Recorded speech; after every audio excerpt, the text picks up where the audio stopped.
슈퍼에 돈이 사라졌대. 얼마나? 300이래? 300만 원? 근데 이상한 게 있어. CCTV를 확인하려고 했는데 그날 영상만 쏙 없어졌대. 뭐라고? 영상이 저절로 사라지는 법은 없지. 오늘 이야기는요, 동네 슈퍼에서 300만 원이 사라진 사건이에요. 범인은 과연 누구일까요? 범인이 궁금하시다면 구독과 좋아요 부탁드려요. 그럼 이야기 시작하겠습니다. 경기도 외곽의 작은 동네, 연화리. 이 동네에는 묘한 법칙이 하나 있어요. 무슨 일이 생기면 경찰보다 먼저 아는 사람들이 있다는 거죠. 바로 경로당 앞 평상에 모이는 두 할머니예요. 김순례, 75살. 이 동네에서 30년 넘게 복덕방을 했던 분이에요. 어느 집이 언제 팔렸는지, 그 집에 무슨 사연이 있는지, 이 할머니 머릿속엔 동네 전체의 족보가 들어있죠. 사람들은 농담 삼아 순례 할머니한테 숨길 수 있는 건 없다고 했어요. 이옥분, 72살. 30년간 학교 급식실에서 일했던 분이에요. 이 할머니의 특기는 좀 특이해요. 냄새예요. 누가 무슨 음식을 해 먹었는지, 어디서 술을 마시고 왔는지, 심지어 오늘 기분이 좋은지 나쁜지까지 냄새로 알아맞히죠. 그리고 옥분 할머니 곁에는 늘 손주 민준이가 있어요. 10살 초등학교 3학년. 엄마 아빠가 맞벌이라 방과 후면 할머니 집에 맡겨지는 아이예요. 말수가 적고 게임보다는 태블릿으로 이것저것 만지작거리는 걸 좋아하죠. 어른들 대화에 끼어들지 않지만 가끔 툭 던지는 한마디가 핵심을 찌를 때가 있어요. 오늘도 평소처럼 평화로운 오후였어요. 순례 할머니가 부채질을 하고 옥분 할머니가 옆에서 수박을 썰고 민준이는 평상 구석에서 태블릿을 보고 있었죠. 그때 동네 슈퍼를 운영하는 박말순 할머니가 터벅터벅 걸어왔어요. 얼굴이 좋지 않았어요. 아니, 좋지 않은 정도가 아니었어요. 눈이 퉁퉁 부어 있었죠. 말순 언니, 왜 그래? 무슨 일 있어? 순례 할머니가 먼저 물었어요. 말순 할머니는 대답 대신 평상에 털썩 주저앉았어요. 한참을 말없이 있다가 겨우 입을 열었죠. 나 돈 잃어버렸어. 돈? 얼마?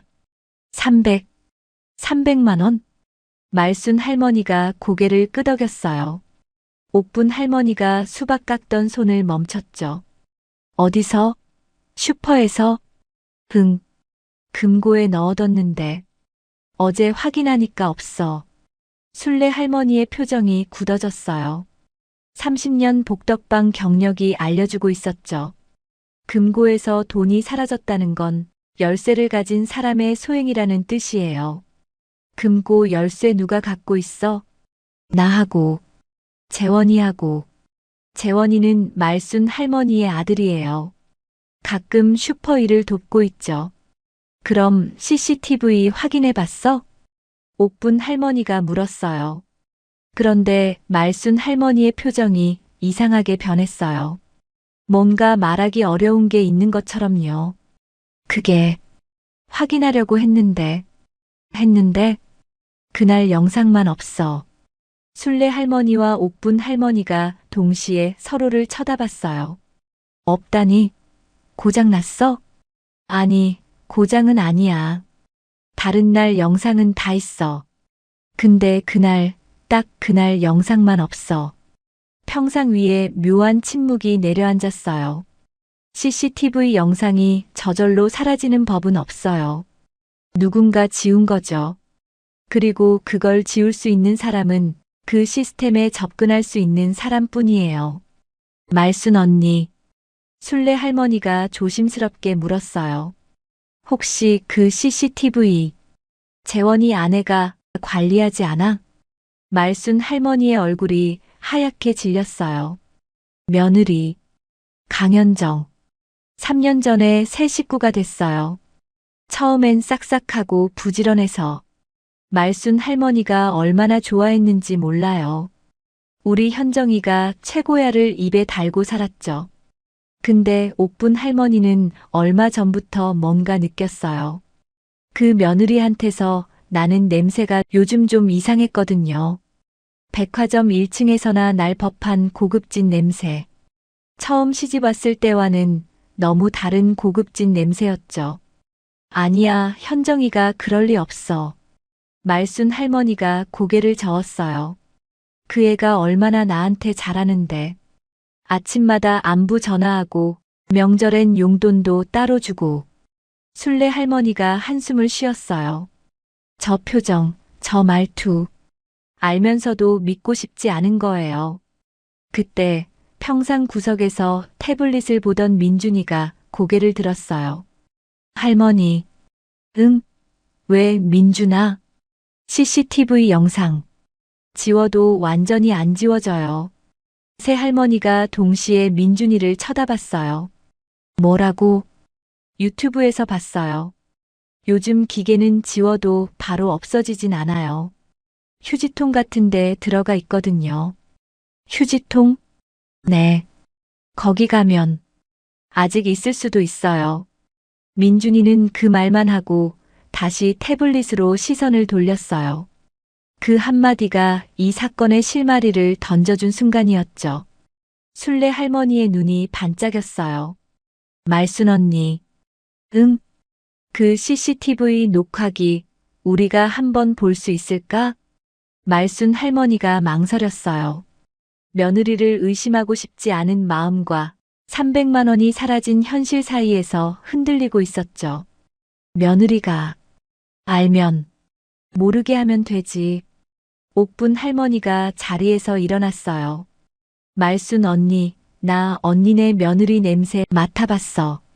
동네 슈퍼 며느리 냄새가 아니야. 그게 무슨.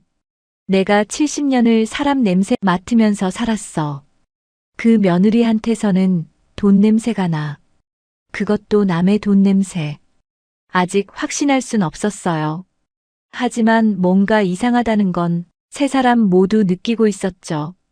순례 할머니가 부채를 접으며 말했어요. 모르지. 아닐 수도 있어. 근데 말순 언니, 진실은 알아야 하지 않겠어? 그날 저녁 새 할머니와 10살 민준이는 슈퍼 창고에 모였어요. CCTV 녹화기 앞에 민준이가 앉았죠. 민준아, 할 수 있겠어? 해볼게요. 아이의 작은 손이 키보드 위에서 움직이기 시작했어요. 화면에 폴더들이 나타났어요. 그리고 삭제된 파일 폴더를 클릭하는 순간 이상하네. 민준이가 고개를 갸웃했어요. 왜? 없어? 아니요, 있어요. 근데 보통 다 지우고 나가면 이건 남아있을 수가 없는데. 그럼 왜 남아있지? 순례 할머니가 물었어요. 급했거나 자기가 다 지웠다고 착각했거나요. 이 기계 생각보다 헷갈려요. 화면에서 지워지면 다 없어진 줄 아는 사람 많거든요. 옥분 할머니가 고개를 끄덕였어요. 민준이가 파일을 클릭했어요. 화면이 켜졌어요. 슈퍼 안 금고 앞 누군가 서 있었어요. 새 할머니의 숨이 멎었죠. 화면 속 여자가 금고를 열었어요. 능숙하게 비밀번호를 눌렀죠. 그리고 안에서 돈뭉치를 꺼냈어요. 300만 원. 그걸 자기 명품 가방에 쓱 넣었어요. 그 순간 화면 속 여자가 고개를 돌렸어요. 카메라를 똑바로 쳐다봤죠. 그리고 웃었어요. 입꼬리를 살짝 올리며 마치 이거 어차피 지울 거니까라는 듯이요. 강현정이었어요. 나까지만 해도 어머님 식사하셨어요? 하던 그 며느리였어요. 말순 할머니의 입에서 신음 같은 소리가 새어나왔어요. 현정이가 정말. 화면 속 며느리는 여전히 웃고 있었어요. 시어머니 돈을 훔치고도 저렇게 웃을 수 있는 거였죠. 그날 밤 말순 할머니는 한숨도 못 잤어요. 영상 속 며느리의 얼굴이 자꾸 떠올랐거든요. 금고를 열 때의 능숙한 손놀림, 돈뭉치를 가방에 넣을 때의 태연함, 그리고 카메라를 향해 웃던 그 표정까지. 저게 정말 우리 현정이었을까? 믿고 싶지 않았어요. 3년 동안 어머님 하며 따르던 며느리였으니까요. 명절마다 용돈 봉투 챙겨주고, 아플 때 병원도 같이 가주고, 동네 사람들한테 우리 시어머니가 최고예요 하고 다니던 애였어요. 근데 그 애가 그 입으로 웃으면서 시어머니 돈을 훔쳤어요. 다음 날 아침 말순 할머니는 결심했어요. 며느리한테 직접 물어보기로요. 영상 얘기는 안 하고 그냥 돈 얘기만 꺼내보기로 했죠. 현정아. 네, 어머님. 아침 드셨어요? 며느리는 평소와 똑같았어요. 밝은 목소리, 다정한 눈빛. 어제 그 영상 속 사람이 맞나 싶을 정도로요. 그게 금고에 있던 돈 말이야. 네. 300만 원. 어디 갔는지 혹시 알아? 순간 며느리의 눈이 미세하게 흔들렸어요. 아주 짧은 순간이었지만 말순 할머니는 봤죠. 40년 넘게 슈퍼하면서 별의별 손님 다 상대한 눈이에요. 거짓말하는 사람 표정쯤은 귀신같이 알아보죠. 300만 원이요? 금고예요? 응. 분명히 넣어뒀는데 없어. 며느리가 고개를 갸웃했어요. 어머님 혹시 다른 데 옮기신 거 아니에요? 아니야. 난 안 옮겼어. 그럼 누가 가져갔겠어요? 금고 비밀번호 아는 사람이 누가 있다고. 말순 할머니는 대답하지 않았어요. 대신 며느리의 눈을 똑바로 쳐다봤죠. 그 순간 며느리의 표정이 변했어요. 어머님, 목소리가 달라졌어요. 아까까지의 다정함이 싹 사라지고 차갑고 단단한 목소리가 됐죠. 설마 저 의심하시는 거예요? 난 그런 말 안 했어. 표정에 다 써 있잖아요. 어머님, 저 3년 동안 이 집에서 얼마나 고생했는지 아세요? 며느리가 한 발짝 다가왔어요. 말순 할머니가 무의식적으로 한 발짝 물러났죠. 주말마다 슈퍼 나와서 정리하고 밤늦게까지 계산대 보고 명절엔 음식 혼자 다 하고 그런 저한테 도둑 누명을 씌우시는 거예요? 현정아, 난 그런 게 아니라. 아니긴 뭐가 아니에요. 며느리가 소리를 질렀어요. 말순 할머니가 움찔했죠. 요즘 어머님 자꾸 깜빡깜빡 하시잖아요. 지난번에도 반찬통 어디 뒀는지 까먹으셨잖아요. 솔직히 말씀드릴게요. 며느리가 눈을 가늘게 떴어요. 치매 검사 한번 받아보시는 게 어때요? 말순 할머니의 입이 벌어졌어요. 치매. 이 며느리가 지금 자기한테 치매 소리를 하고 있는 거예요. 돈 훔쳐간 사람이 오히려 시어머니한테 치매 검사를 받으라고 하는 거죠. 현정이 너. 어머님 흥분하지 마세요. 나이 드시면 다 그런 거예요. 부끄러운 거 아니에요. 며느리의 입꼬리가 살짝 올라갔어요. 어젯밤 영상에서 봤던 그 웃음이었죠. 그때 슈퍼 문이 열렸어요.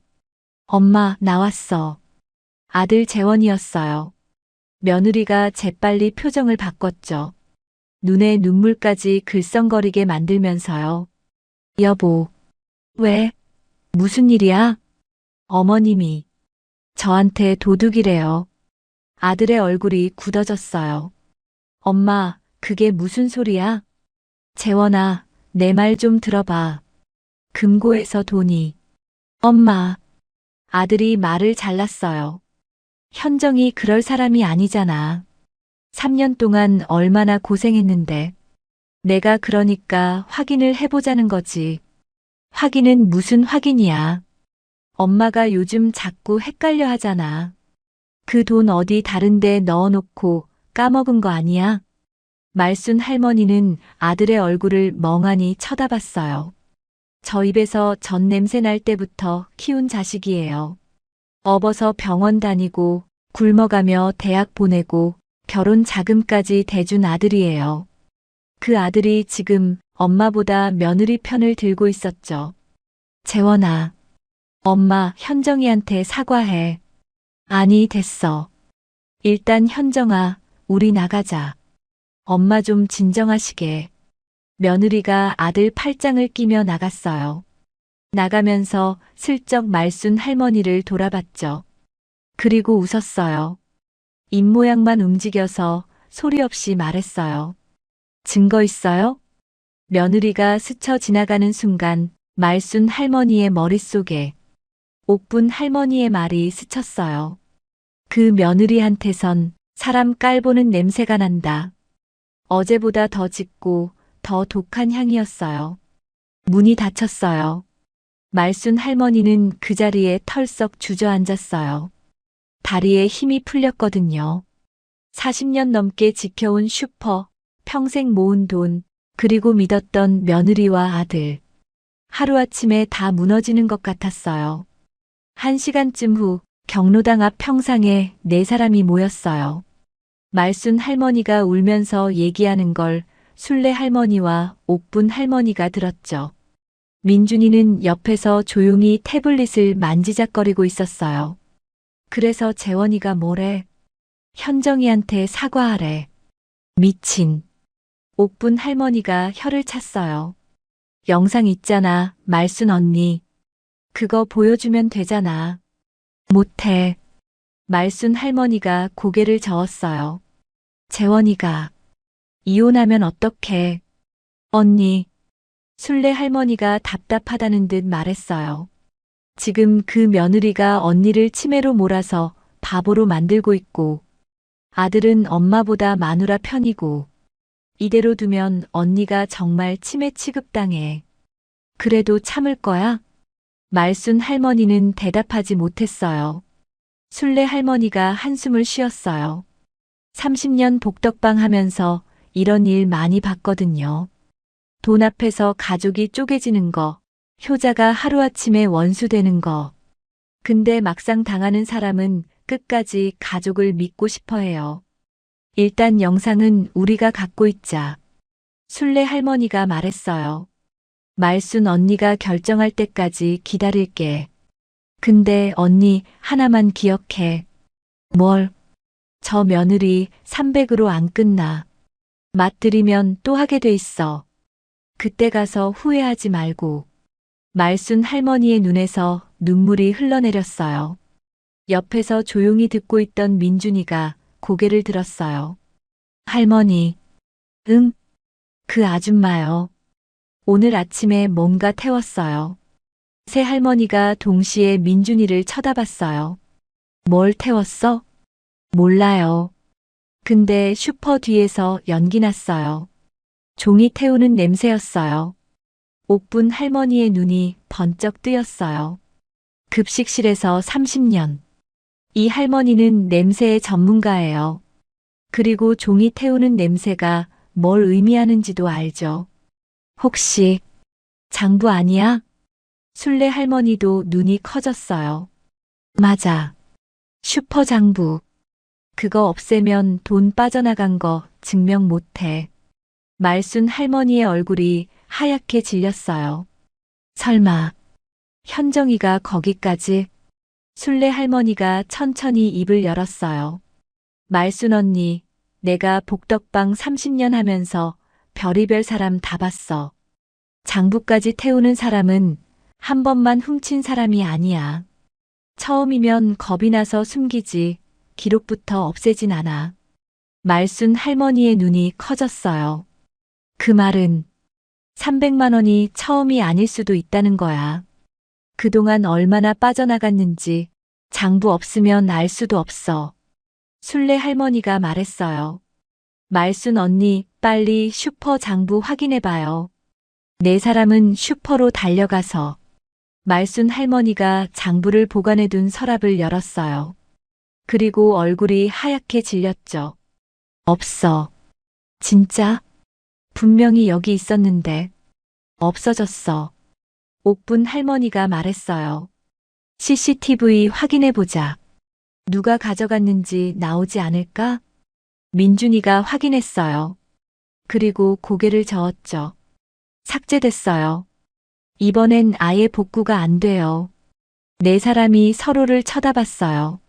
민준이가 본 연기, 종이 태우는 냄새, 그리고 흔적도 없이 사라진 CCTV 영상. 순례 할머니가 단호하게 말했어요. 저 며느리는 여기서 끝낼 사람이 아니야.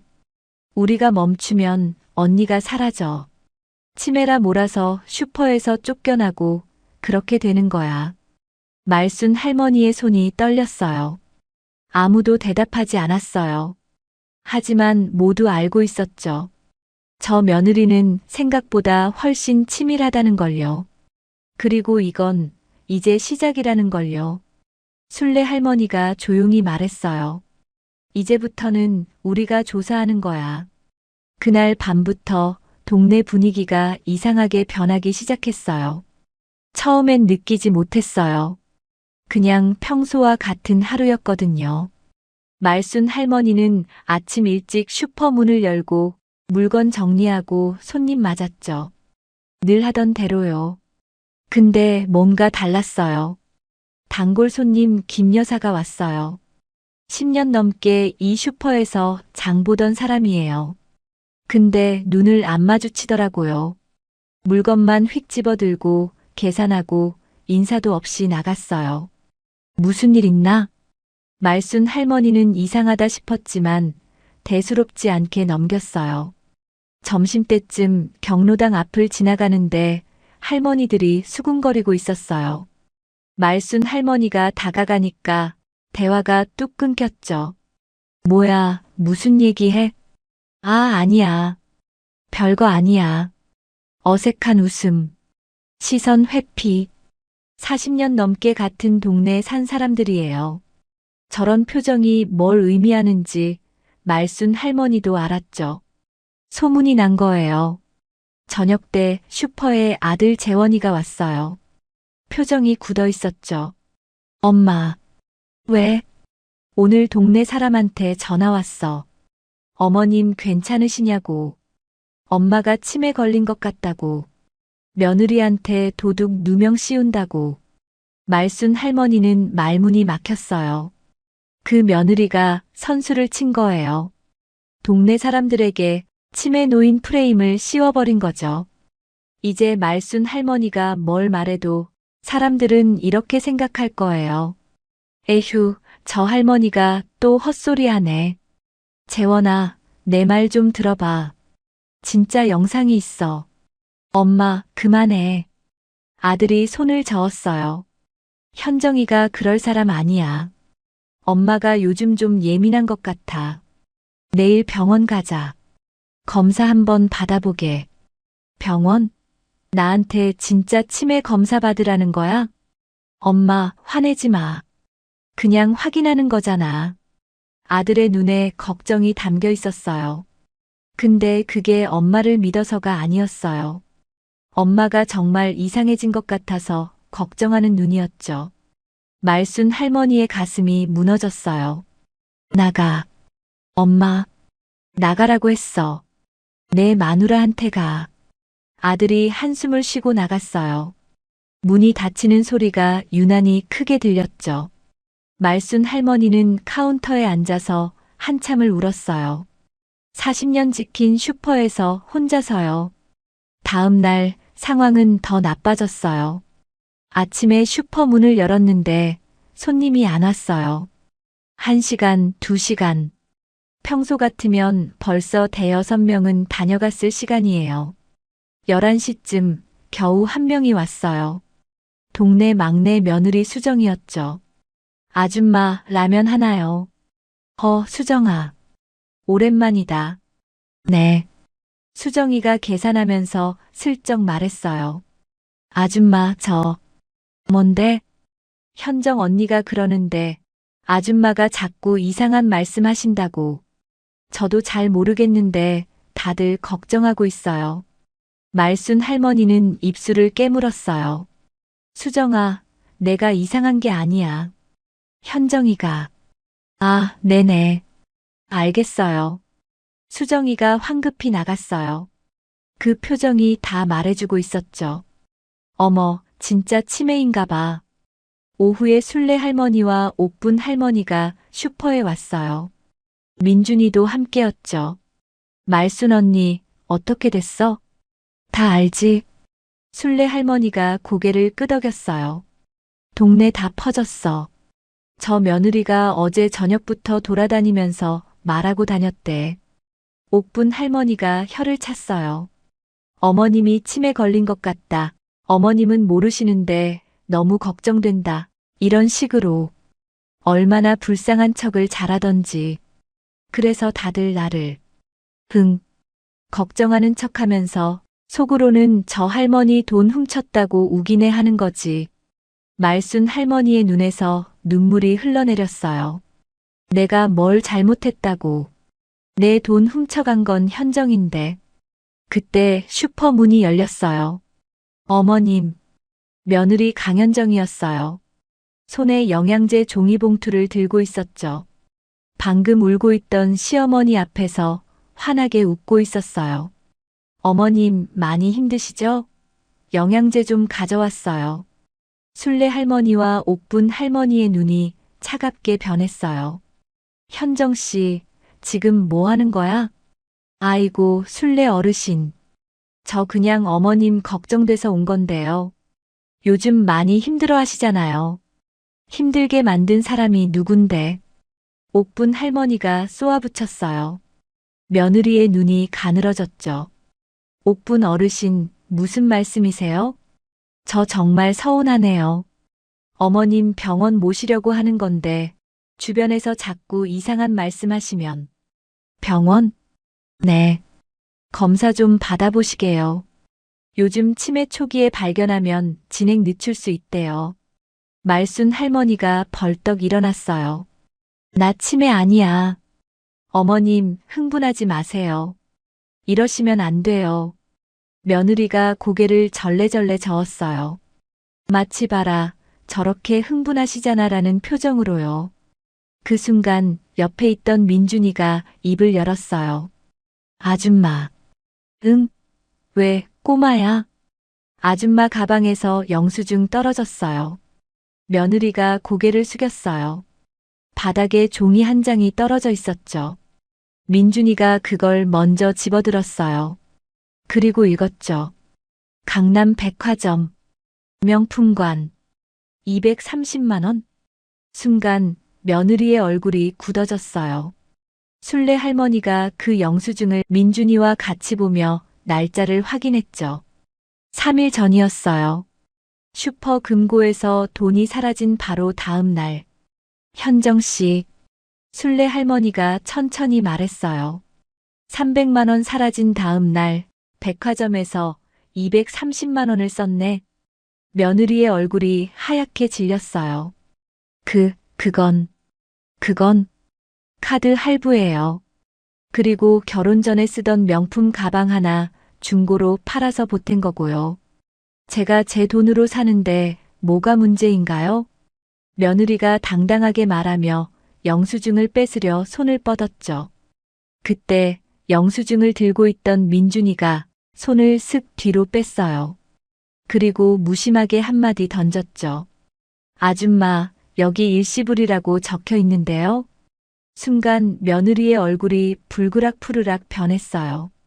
당황해서 어버버하는 사이 순례 할머니가 영수증을 낚아채듯 뺏어들었죠. 그러게. 여기 똑똑히 적혀 있네. 아, 그거요?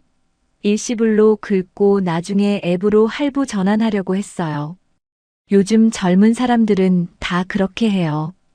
어르신들이 뭘 안다고 그러세요? 며느리가 억울한 표정을 지었어요. 완벽한 연기였죠. 제가 어머님 돈 훔칠 이유가 뭐가 있어요? 말도 안 되는 의심하지 마세요. 순례 할머니가 입술을 깨물었어요. 저렇게 나오면 당장 반박할 수가 없었거든요. 그럼 이건 어떻게 설명할래? 현정 씨, 장부는 왜 태웠어? 뭐라고요? 슈퍼 뒤에서 종이 태운 거 우리 민준이가 봤어. 종이 태우는 냄새까지 맡았고 장부는 왜 굳이 그 타이밍에 태웠을까? 며느리의 눈이 흔들렸어요. 하지만 금방 표정을 바꿨죠. 오히려 걱정스러운 듯 생긋 웃으며 말했어요. 어르신들 증거 있으세요? 순례 어르신, 옥분 어르신. 저 정말 서운하네요. 며느리가 한숨을 쉬었어요. 완벽한 연기였죠. 요즘 세상 무서운 거 아시죠? 사실도 아닌 일로 소문내고 다니시면 명예훼손으로 곤란해지실 수도 있어요. 제가 어머님 생각해서 참는 거지. 남이었으면 벌써 고소했어요. 며느리는 화를 내지 않았어요. 오히려 걱정하는 척 눈을 깜빡이며 말했죠.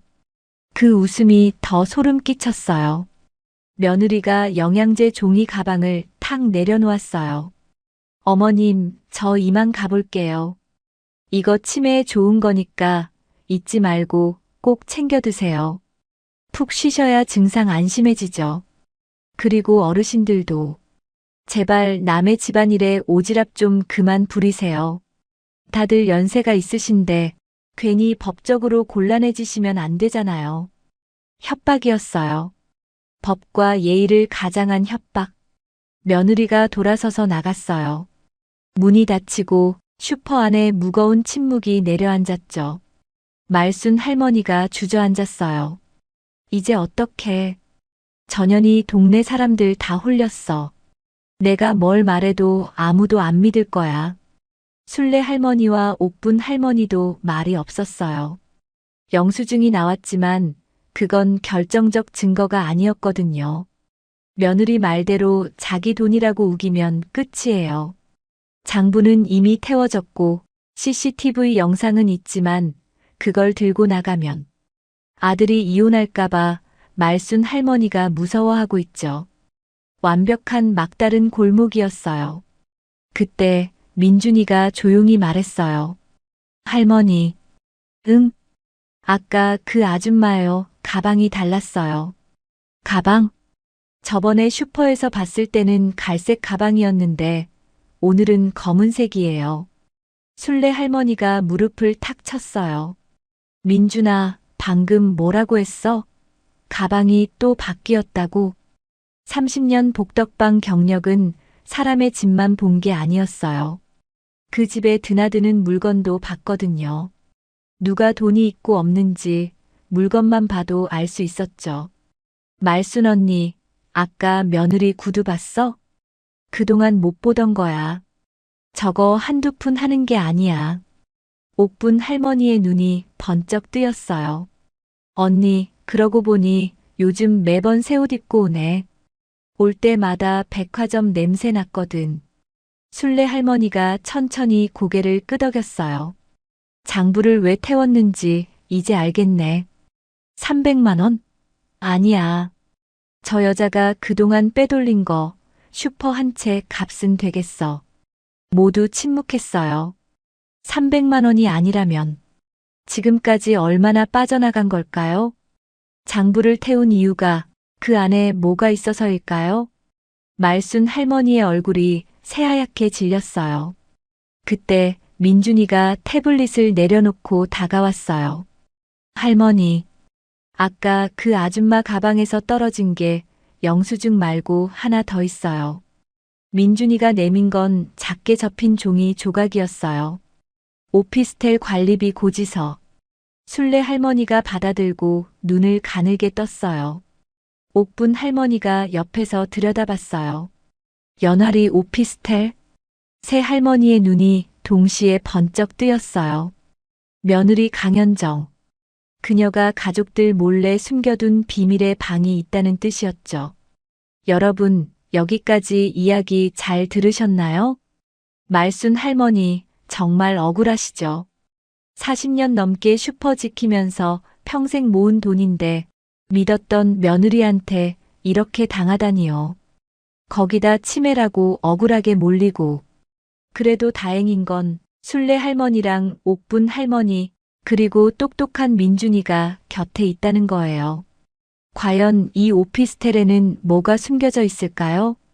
며느리의 비밀이 밝혀질 수 있을까요? 자, 그럼 다음 이야기도 계속 들어봐 주세요. 다음 날 오후 순례 할머니와 옥분 할머니는 오피스텔로 찾아갔어요. 연화리 오피스텔.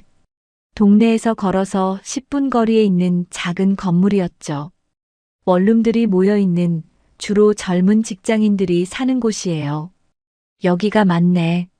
순례 할머니가 건물을 올려다봤어요. 30년 복덕방 경력이 알려주고 있었죠. 이 정도 오피스텔이면 월세가 50은 넘을 거예요. 관리비까지 하면 60, 70. 동네 슈퍼 며느리가 왜 이런 데를 따로 얻었을까요? 언니, 어떻게 해? 그냥 올라가 볼까? 잠깐. 순례 할머니가 건물 입구 쪽을 살폈어요. 마침 택배 기사가 들어가고 있었죠.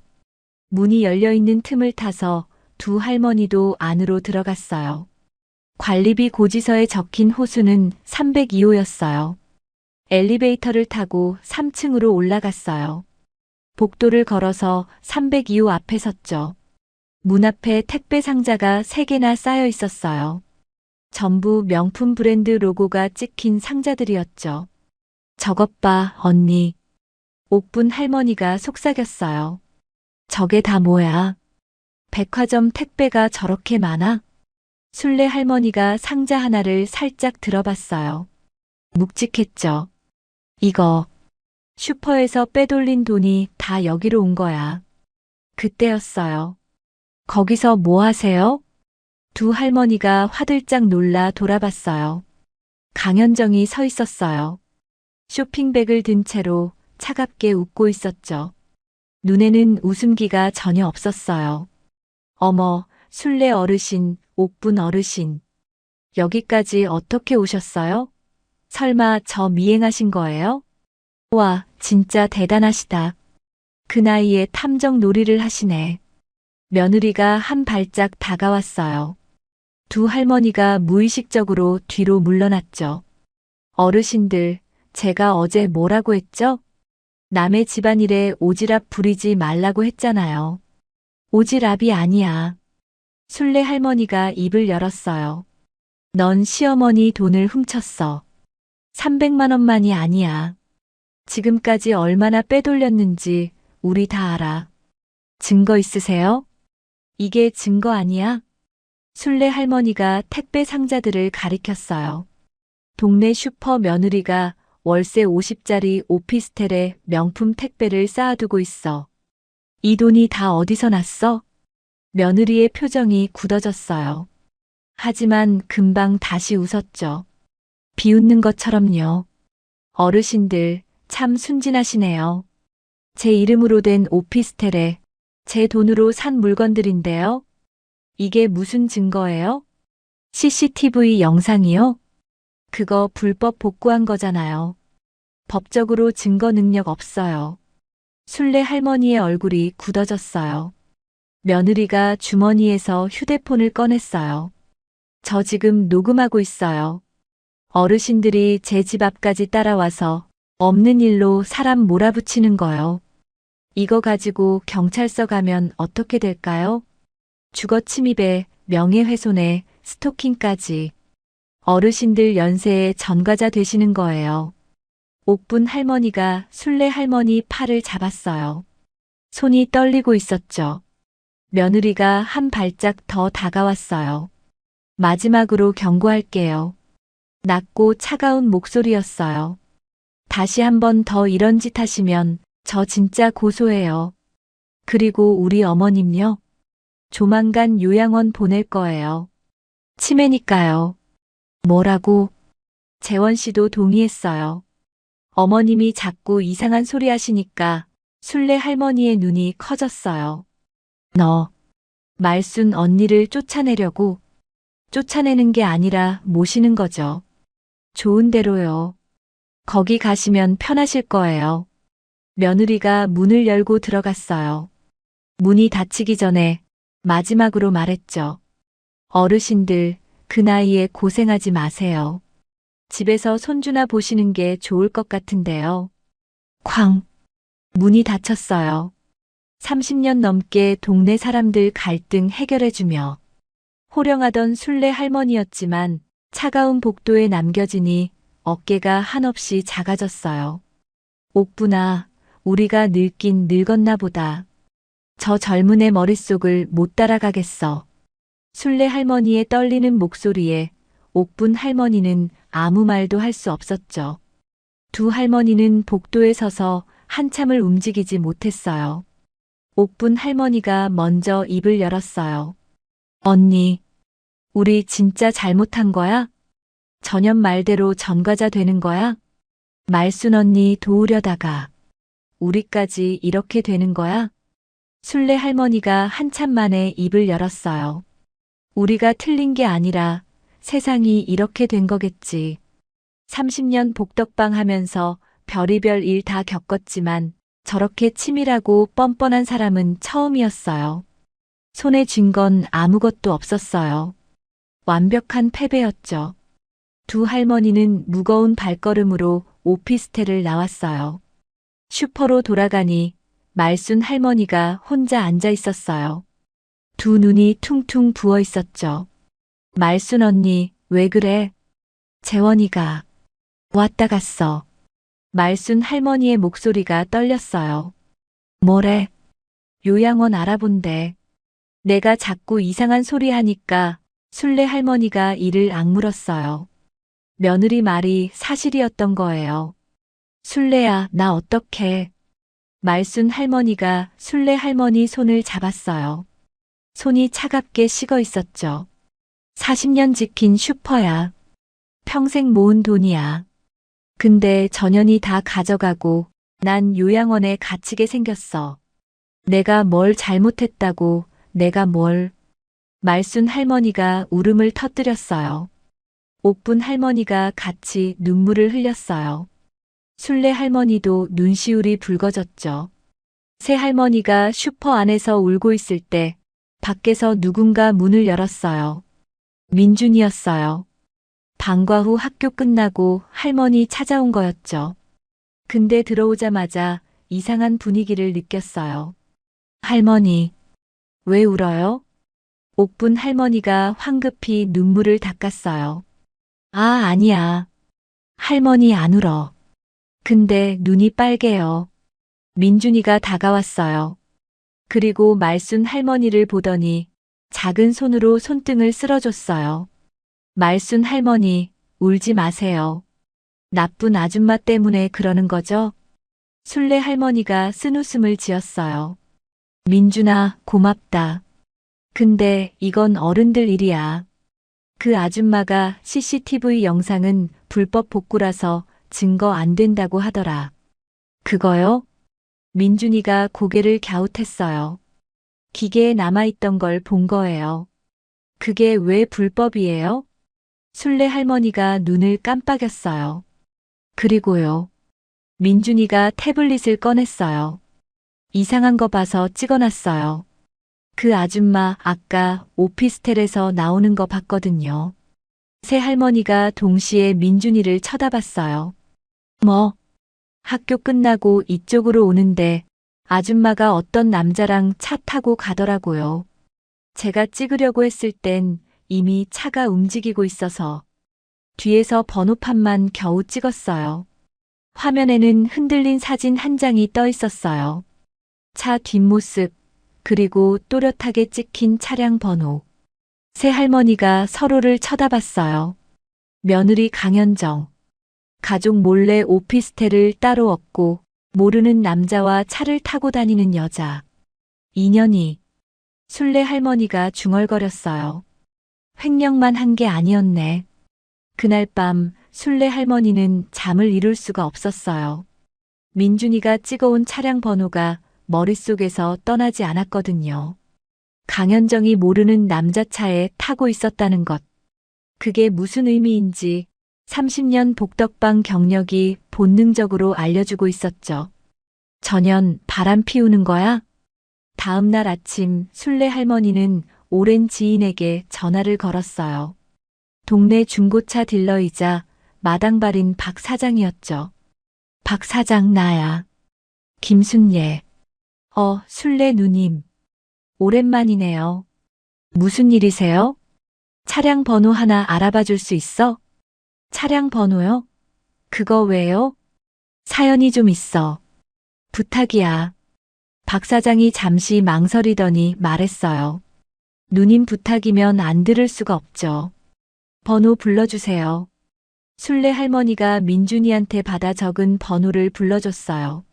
알아보고 전화 드릴게요. 1시간 후쯤 박 사장에게 전화가 왔어요. 누님, 제가 아는 보험 쪽 사람들한테 슬쩍 물어봤는데요. 뭔데? 이 차 번호요. 보험 쪽에서 안 좋은 얘기 도는 사람이라네요. 순례 할머니가 숨을 멈췄어요. 누군데? 황진우라고 설계사 자격증은 있는데 어르신들 상대로 보험 과하게 물려서 말 많았던 사람이래요. 사기까지는 확실히 모르겠는데 박 사장이 말을 고르며 덧붙였어요. 치매 어르신들 노린다는 소문 때문에 보험 쪽에서는 다들 조심하는 사람이라고요. 순례 할머니의 눈이 번쩍 뜨였어요. 보험 설계사, 치매 어르신들 노린다는 소문, 그리고 며느리 강현정. 퍼즐 조각이 맞춰지기 시작했어요. 박 사장 고마워. 큰 도움 됐어. 전화를 끊고 순례 할머니는 바로 옥분 할머니에게 연락했어요.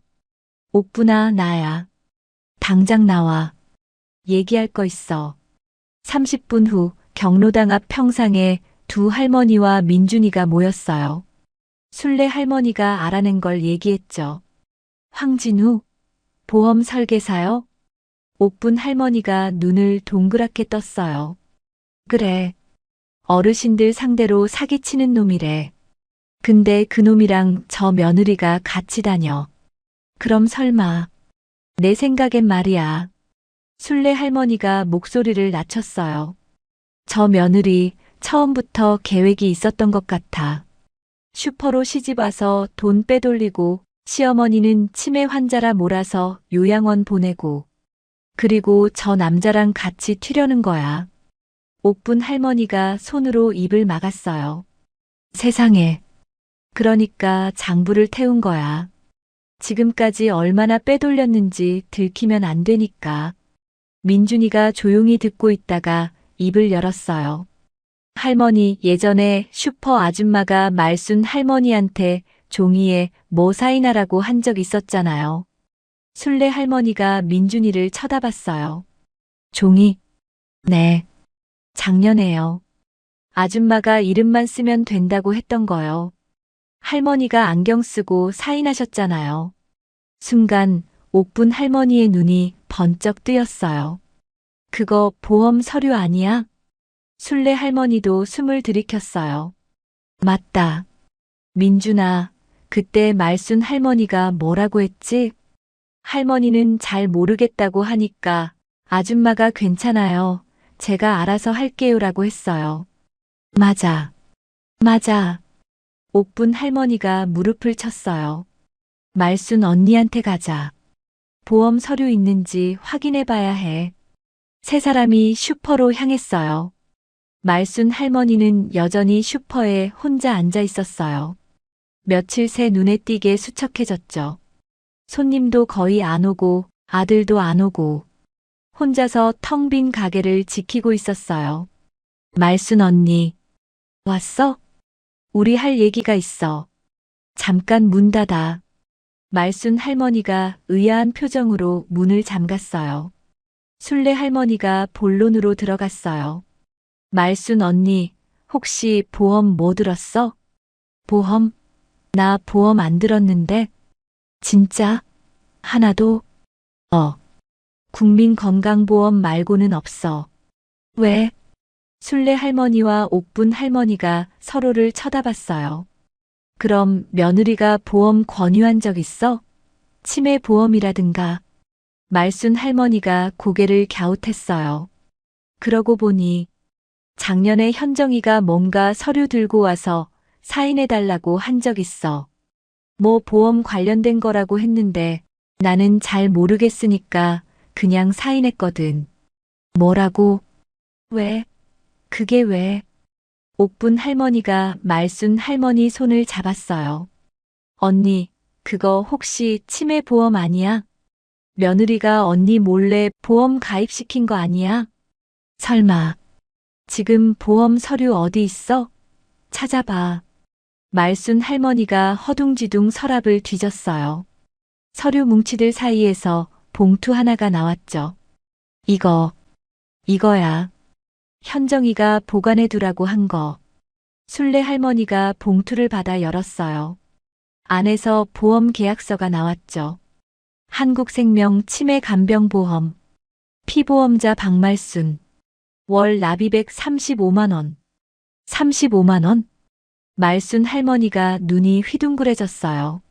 나 그런 거 가입한 적 없는데 35만 원이면 1년에 400만 원이 넘잖아. 옥분 할머니가 계약서를 들여다봤어요. 언니, 여기 봐. 납입 계좌가. 말순 할머니가 계약서를 빼앗아 봤어요. 눈이 커졌죠. 이거 슈퍼 통장이네. 여기서 자동이체로 빠져나가고 있었어? 그럼 언니는 몰랐던 거야? 통장은 현정이가 관리했어. 세상에, 그런데 2년이 내 돈으로 내 보험을 들었어? 순례 할머니가 계약서를 더 살폈어요. 그러다 한 줄에서 멈췄죠. 수익자, 강현정. 슈퍼 안에 침묵이 내려앉았어요. 옥분 할머니가 계약서를 더 살피다가 멈췄어요. 언니, 이 보험. 치매 판정 나면 바로 지급되는 특약이야. 뭐? 그리고 여기 봐. 계약 담당자 이름이 황진우로 돼 있어. 순례 할머니의 눈이 번쩍 뜨였어요. 민준이가 찍어온 차주인 그 보험 사기꾼 이름이었죠. 말순 할머니 이름으로 치매 보험을 가입하고 수익자는 며느리 본인. 매달 35만 원씩 빠져나가고 있었던 거예요. 그것도 시어머니 돈으로요. 말순 할머니는 까맣게 몰랐죠. 2년이. 옥분 할머니가 이를 악물었어요. 처음부터 계획이었네. 시어머니 치매 환자로 요양원 보내고 보험금 타먹으려고. 말순 할머니가 계약서를 들고 손을 부들부들 떨었어요. 내가 2년한테. 말순 언니 진정해. 진정이 돼? 내 돈으로 내 보험 들어서 날 치매 환자로 만들려고 했어. 내 며느리가. 말순 할머니가 계약서를 바닥에 내던졌어요. 그리고 무릎을 꿇고 울음을 터뜨렸죠. 재원이는 알까? 재원이도 이거 알고 있는 거야? 아무도 대답하지 못했어요. 아들이 알았든 몰랐든 결과는 같았어요. 말순 할머니는 며느리한테 완전히 당한 거였죠. 그때 민준이가 조용히 다가왔어요. 말순 할머니, 울지 마세요. 이제 증거 있잖아요. 민준이가 바닥에 떨어진 계약서를 주워서 할머니에게 건넸어요. 이거 가지고 경찰서 가면 그 아줌마 잡을 수 있어요. 순례 할머니가 고개를 끄덕였어요. 민준이 말이 맞아. 말순 언니, 이제 증거가 생긴 거야. 증거? 그래. CCTV 영상, 오피스텔 관리비 고지서, 그리고 이 보험 계약서. 저 며느리가 시어머니 돈 빼돌리고 몰래 보험까지 가입시켰다는 증거야. 옥분 할머니가 말순 할머니를 일으켜 세웠어요. 그리고 저 며느리 바람 피우고 있어. 그것도 증거가 있고. 뭐라고? 민준이가 봤어. 며느리가 다른 남자 차 타고 가는 거. 그 남자가 보험 설계사래. 어르신들 상대로 사기치는 놈이고.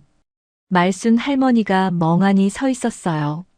며느리의 배신, 돈, 보험 사기, 외도. 하루아침에 모든 게 쏟아져 나왔어요. 이제 어떡하긴. 순례 할머니가 말순 할머니 어깨를 잡았어요. 싸우는 거지. 전현한테 당하고만 있을 거야? 근데 재원이가 전현을 얼마나 끔찍이 아끼는데. 재원이가 이 사실을 알면 그 순한 놈 심장이 남아나겠어? 말순 언니, 순례 할머니가 단호하게 말했어요. 아들이 중요해. 언니 인생이 중요해. 저 며느리 그냥 두면 언니 진짜 요양원에서 치매 환자로 죽어. 그래도 괜찮아? 말순 할머니가 입술을 깨물었어요. 40년 지킨 슈퍼, 평생 모은 돈, 그리고 남은 인생. 이대로 빼앗길 순 없었어요. 싸울게. 말순 할머니가 고개를 들었어요. 눈에 눈물이 맺혀 있었지만 그 안에 불꽃이 피어올랐죠. 전현한테 다 돌려받을 거야. 순례 할머니가 웃었어요. 그래, 그게 말순 언니지. 옥분 할머니가 말순 할머니 손을 꽉 잡았어요. 우리가 도와줄게, 언니. 끝까지. 민준이가 태블릿을 들어보였어요. 저도요. 네 사람이 서로를 마주봤어요. 동네 할머니 셋과 10살짜리 아이. 상대는 치밀한 며느리와 사기꾼 보험 설계사. 누가 봐도 불리한 싸움이었죠. 하지만 이들에겐 뭔가가 있었어요. 30년 복덕방 경력의 정보력, 30년 급식실 경력의 직감, 그리고 요즘 세상을 아는 10살 아이의 눈. 무엇보다 틀린 걸 보면 가만히 있지 못하는 마음이 있었어요. 자, 이제 작전 짜자. 순례 할머니가 말했어요. 전현이 가장 자신 있는 걸로 무너뜨리자. 작전은 간단했어요. 며느리 강현정이 가장 자신 있어 하는 것. 그건 바로 말빨이었죠. 법적 협박, 피해자 코스프레, 치매 프레이밍. 전부 말로 상황을 뒤집는 거였어요. 그러니까 말이 안 통하는 자리를 만들면 됐어요. 사흘 후 슈퍼에서 가족회의가 열렸어요. 말순 할머니가 아들 재원이에게 연락했거든요. 할 말이 있으니까 며느리랑 같이 와라고요. 재원이는 엄마가 또 무슨 소리 하시려고 하면서도 왔어요. 며느리도 함께였죠. 어머님, 무슨 말씀이세요? 갑자기 가족회의라니. 며느리가 웃으며 들어왔어요. 여전히 싹싹한 표정이었죠. 뒤에서 재원이가 피곤한 얼굴로 따라왔어요. 일단 앉아. 말순 할머니가 말했어요. 평소와 다르게 목소리가 단단했죠. 슈퍼 안에는 말순 할머니 외에 3사람이 더 있었어요. 순례 할머니, 옥분 할머니, 그리고 구석에 앉은 민준이. 며느리의 눈이 가늘어졌어요. 어머님, 왜 다른 분들이 계세요? 가족 회의라면서요. 이 사람들도 가족이야. 내 가족. 앉으라니까. 며느리가 재원이를 쳐다봤어요. 재원이가 어깨를 으쓱하며 먼저 앉았죠. 며느리도 마지못해 앉았어요. 말순 할머니가 천천히 입을 열었어요. 현정아, 너한테 물어볼 게 있어. 네, 어머님. 이게 뭐야? 말순 할머니가 테이블 위에 서류 한 장을 내려놓았어요. 보험 계약서였죠. 며느리의 표정이 굳어졌어요. 하지만 금방 웃음을 되찾았죠. 아, 이거요? 어머님 건강 생각해서 제가 가입해드린 거예요. 요즘 치매 보험 중요하잖아요. 내 돈으로? 네. 슈퍼 공금 통장에서 매달 35만 원씩 빠져나가고 있더라. 내가 모르게. 며느리의 눈이 흔들렸어요. 그건 어머님 생각해서. 수익자가 왜 너야? 내 돈으로 내 보험 들어서 수익자는 내가 가져가게 해놨어. 그것도 치매 판정 나면 바로 지급되는 특약으로. 재원이가 눈을 동그랗게 떴어요. 현정아, 이게 무슨 소리야? 여보. 이건 오해야. 내가 설명할게. 설명? 순례 할머니가 끼어들었어요. 설명할 거 많겠네. 이것도 설명해봐. 순례 할머니가 2번째 서류를 내려놓았어요. 민준이가 찍은 차량 사진과 함께요. 이 차 누구 거야? 황진우라는 사람 차던데. 며느리의 얼굴이 하얗게 질렸어요. 이 사람 보험 설계사지? 어르신들 상대로 사기치는 걸로 유명한 사람이래. 근데 내가 이 사람 차 조수석에 타고 다니더라. 그건. 그리고 이 보험 계약서, 담당자 이름도 황진우야. 우연이야? 며느리가 입술을 깨물었어요. 말이 안 나오는 거였죠. 재원이가 천천히 며느리를 쳐다봤어요. 현정아, 이게 다 뭐야? 여보, 들어봐. 이건 정말 오해야. 저 할머니들이 나를 모함하는 거야. 모함? 옥분 할머니가 코웃음을 쳤어요. 그래, 이것도 모함이겠다. 옥분 할머니가 휴대폰을 꺼냈어요. 그리고 민준이가 알려준 대로 영상을 재생했죠. CCTV 영상이었어요. 화면에 며느리가 나타났어요.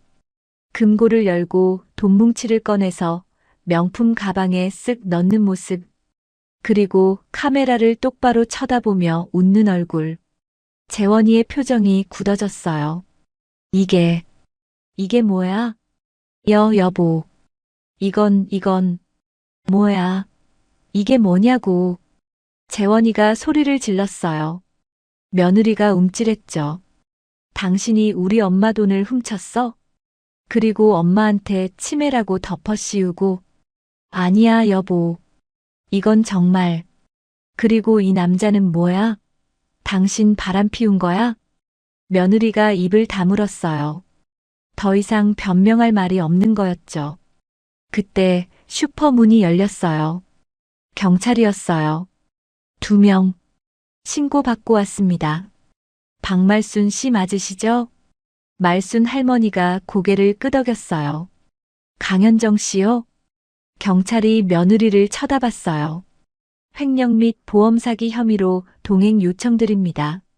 피해자 측에서 고소장 접수하셨습니다. 며느리의 얼굴이 새파랗게 질렸어요. 고소요? 잠깐만요. 이건 오해예요. 제가 설명할 수 있어요. 설명은 서에서 하시죠. 경찰이 며느리를 일으켜 세웠어요. 잠깐. 여보. 나 좀 살려줘. 며느리가 재원이를 붙잡았어요. 하지만 재원이는 고개를 돌렸죠. 나한테 손대지 마. 여보. 당신이 우리 엄마한테 한 짓 다 봤어. 이혼이야. 이혼. 며느리의 눈이 커졌어요. 뭐라고? 끌고 가세요. 재원이가 경찰에게 말했어요. 경찰이 며느리를 데리고 나갔죠. 안 돼. 안 된다고. 어머님, 저 살려주세요. 며느리가 발버둥 쳤어요. 하지만 말순 할머니는 쳐다보지도 않았죠. 슈퍼 문이 닫혔어요. 며느리의 비명이 점점 멀어졌어요. 슈퍼 안에 침묵이 흘렀어요. 재원이가 말순 할머니 앞에 무릎을 꿇었어요. 엄마, 미안해. 내가 잘못했어. 엄마 말 안 듣고 현정이 편만 들고. 재원이의 눈에서 눈물이 흘러내렸어요. 엄마가 치매라고 했을 때 난 그냥 믿었어. 내 마누라니까. 근데 엄마는 아무 잘못도 없었는데. 말순 할머니가 한참을 말없이 아들을 내려다봤어요. 그리고 천천히 손을 뻗어 아들의 머리를 쓰다듬었죠. 일어나. 엄마. 바보 같은 놈. 그래도 내 새끼야. 재원이가 엄마를 붙잡고 울었어요. 말순 할머니도 눈물을 흘렸죠. 순례 할머니와 옥분 할머니가 서로를 보며 웃었어요. 잘 됐네. 민준이가 태블릿을 덮으며 중얼거렸어요. 나쁜 아줌마 잡혔다. 한 달 후 동네 분위기가 완전히 달라졌어요. 강현정은 횡령과 보험 사기 혐의로 기소됐어요. 황진우도 공범으로 함께 구속됐죠. 조사 결과 이 둘은 연인 사이였고 지난 2년간 슈퍼에서 빼돌린 돈만 2천만 원이 넘었어요. 말순 할머니 슈퍼에는 손님들이 하나둘 돌아왔죠. 할머니, 그동안 고생 많으셨어요 하면서요. 재원이는 이혼 소송을 진행 중이에요. 그리고 동네에는 새로운 소문이 돌았어요. 연아리에 무슨 일 있으면 경로당 앞 평상으로 가봐. 왜? 거기 할머니들이 다 해결해줘. 순례 할머니가 부채질하며 웃었어요. 우리가 뭘 했다고 그래. 옥분 할머니가 옆에서 수박을 썰며 말했어요. 그러게요. 우리는 그냥 못 본 척 못했을 뿐인데. 민준이가 태블릿을 보다가 고개를 들었어요. 할머니, 다음엔 또 누가 나쁜 짓 하면요? 응. 그때도 우리가 잡는 거예요? 순례 할머니와 옥분 할머니가 서로를 쳐다봤어요. 그리고 웃었죠. 그래, 그때도 우리가 잡는 거야. 경로당 앞 평상에 오후 햇살이 따스하게 내리쬐고 있었어요. 동네 해결사 시니어 탐정단의 첫 번째 사건은 그렇게 막을 내렸어요. 여러분, 오늘 이야기 어떠셨어요? 말순 할머니처럼 오래 믿어온 사람에게 가장 깊은 상처를 받는 일도 있는 것 같아요. 하지만 분명한 건 나이가 들었다고 해서 판단력이 흐려지는 건 아니라는 거예요. 오히려 긴 세월 살아온 경험은 거짓과 진심을 더 정확히 구분하게 해주는 인생의 돋보기가 되어주죠. 잘못된 걸 못 본 척하지 않은 마음, 외면하지 않은 그 용기가 결국 소중한 인생을 지켜냈습니다. 시니어 탐정단 이야기 더 보고 싶으신가요? 댓글로 계속 한 글자만 남겨주셔도 큰 힘이 됩니다.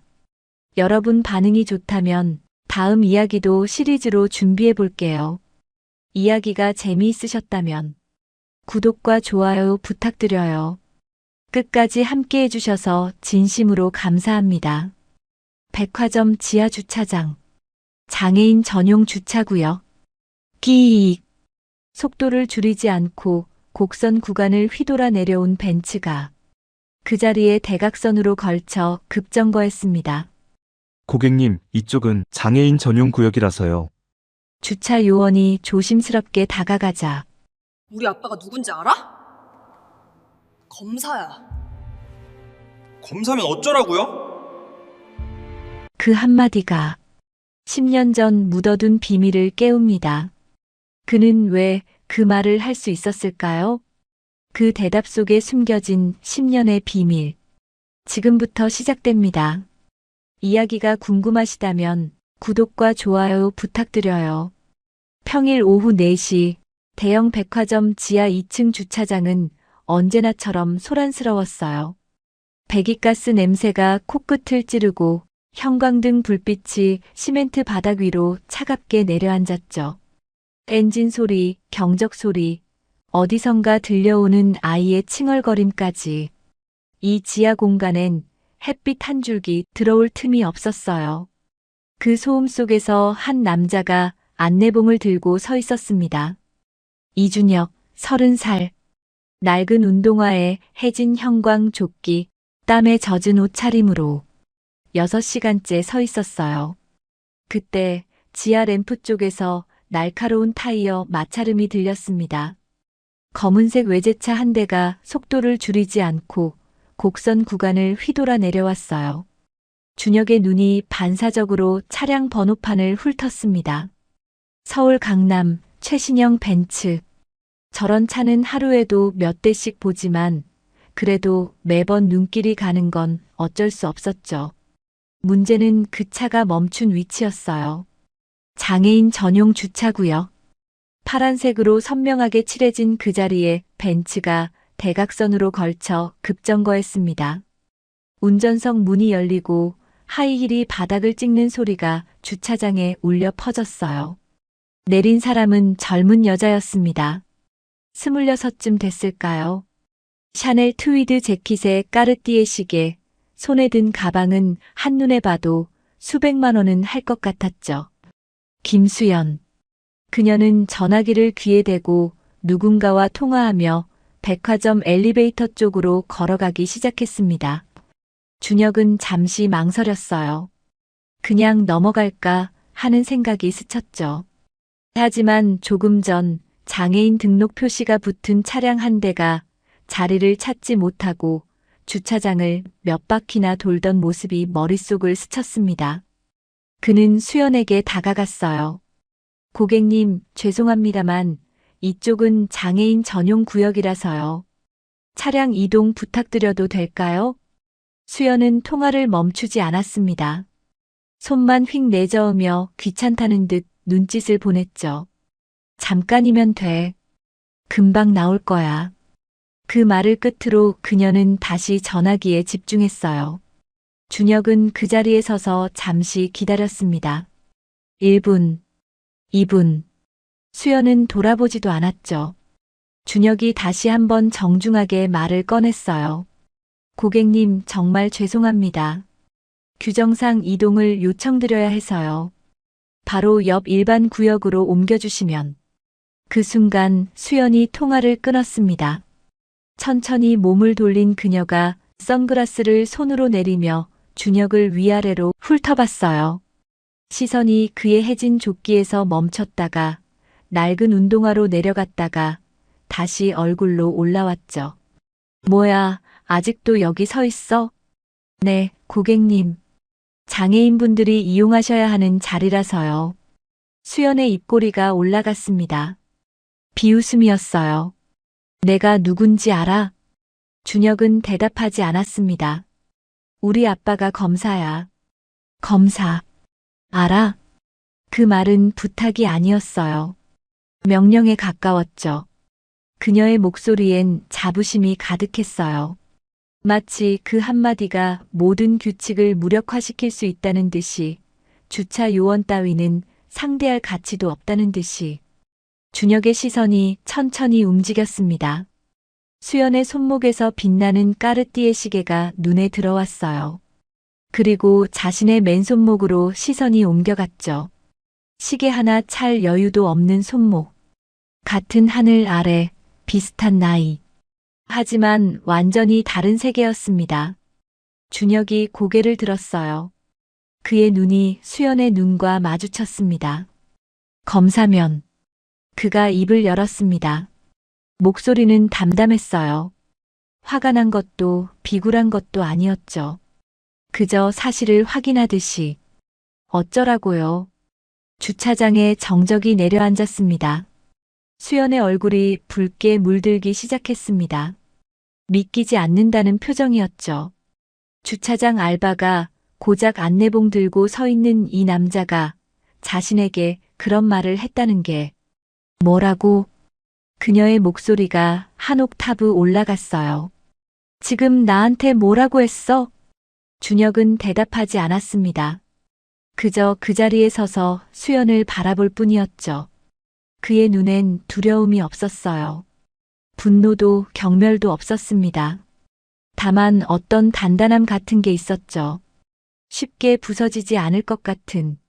수연의 손이 부들부들 떨리기 시작했습니다. 너 이름이 뭐야? 이름. 그녀가 고함을 질렀어요. 지하 주차장 전체에 그 목소리가 울려 퍼졌습니다.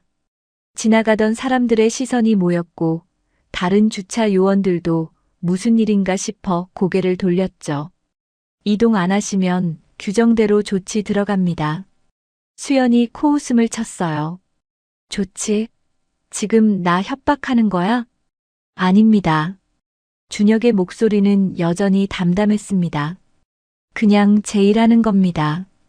그는 무전기를 들었어요. 장애인 전용 구역 불법 주차 차량 하나 있습니다. 차량 번호 서울 32가 조치 요청합니다. 그 순간 수연의 표정이 처음으로 흔들렸어요. 주변에서 몇 명이 멈춰서서 상황을 지켜보고 있었거든요. 수군거리는 소리가 들렸습니다. 야, 잠깐만.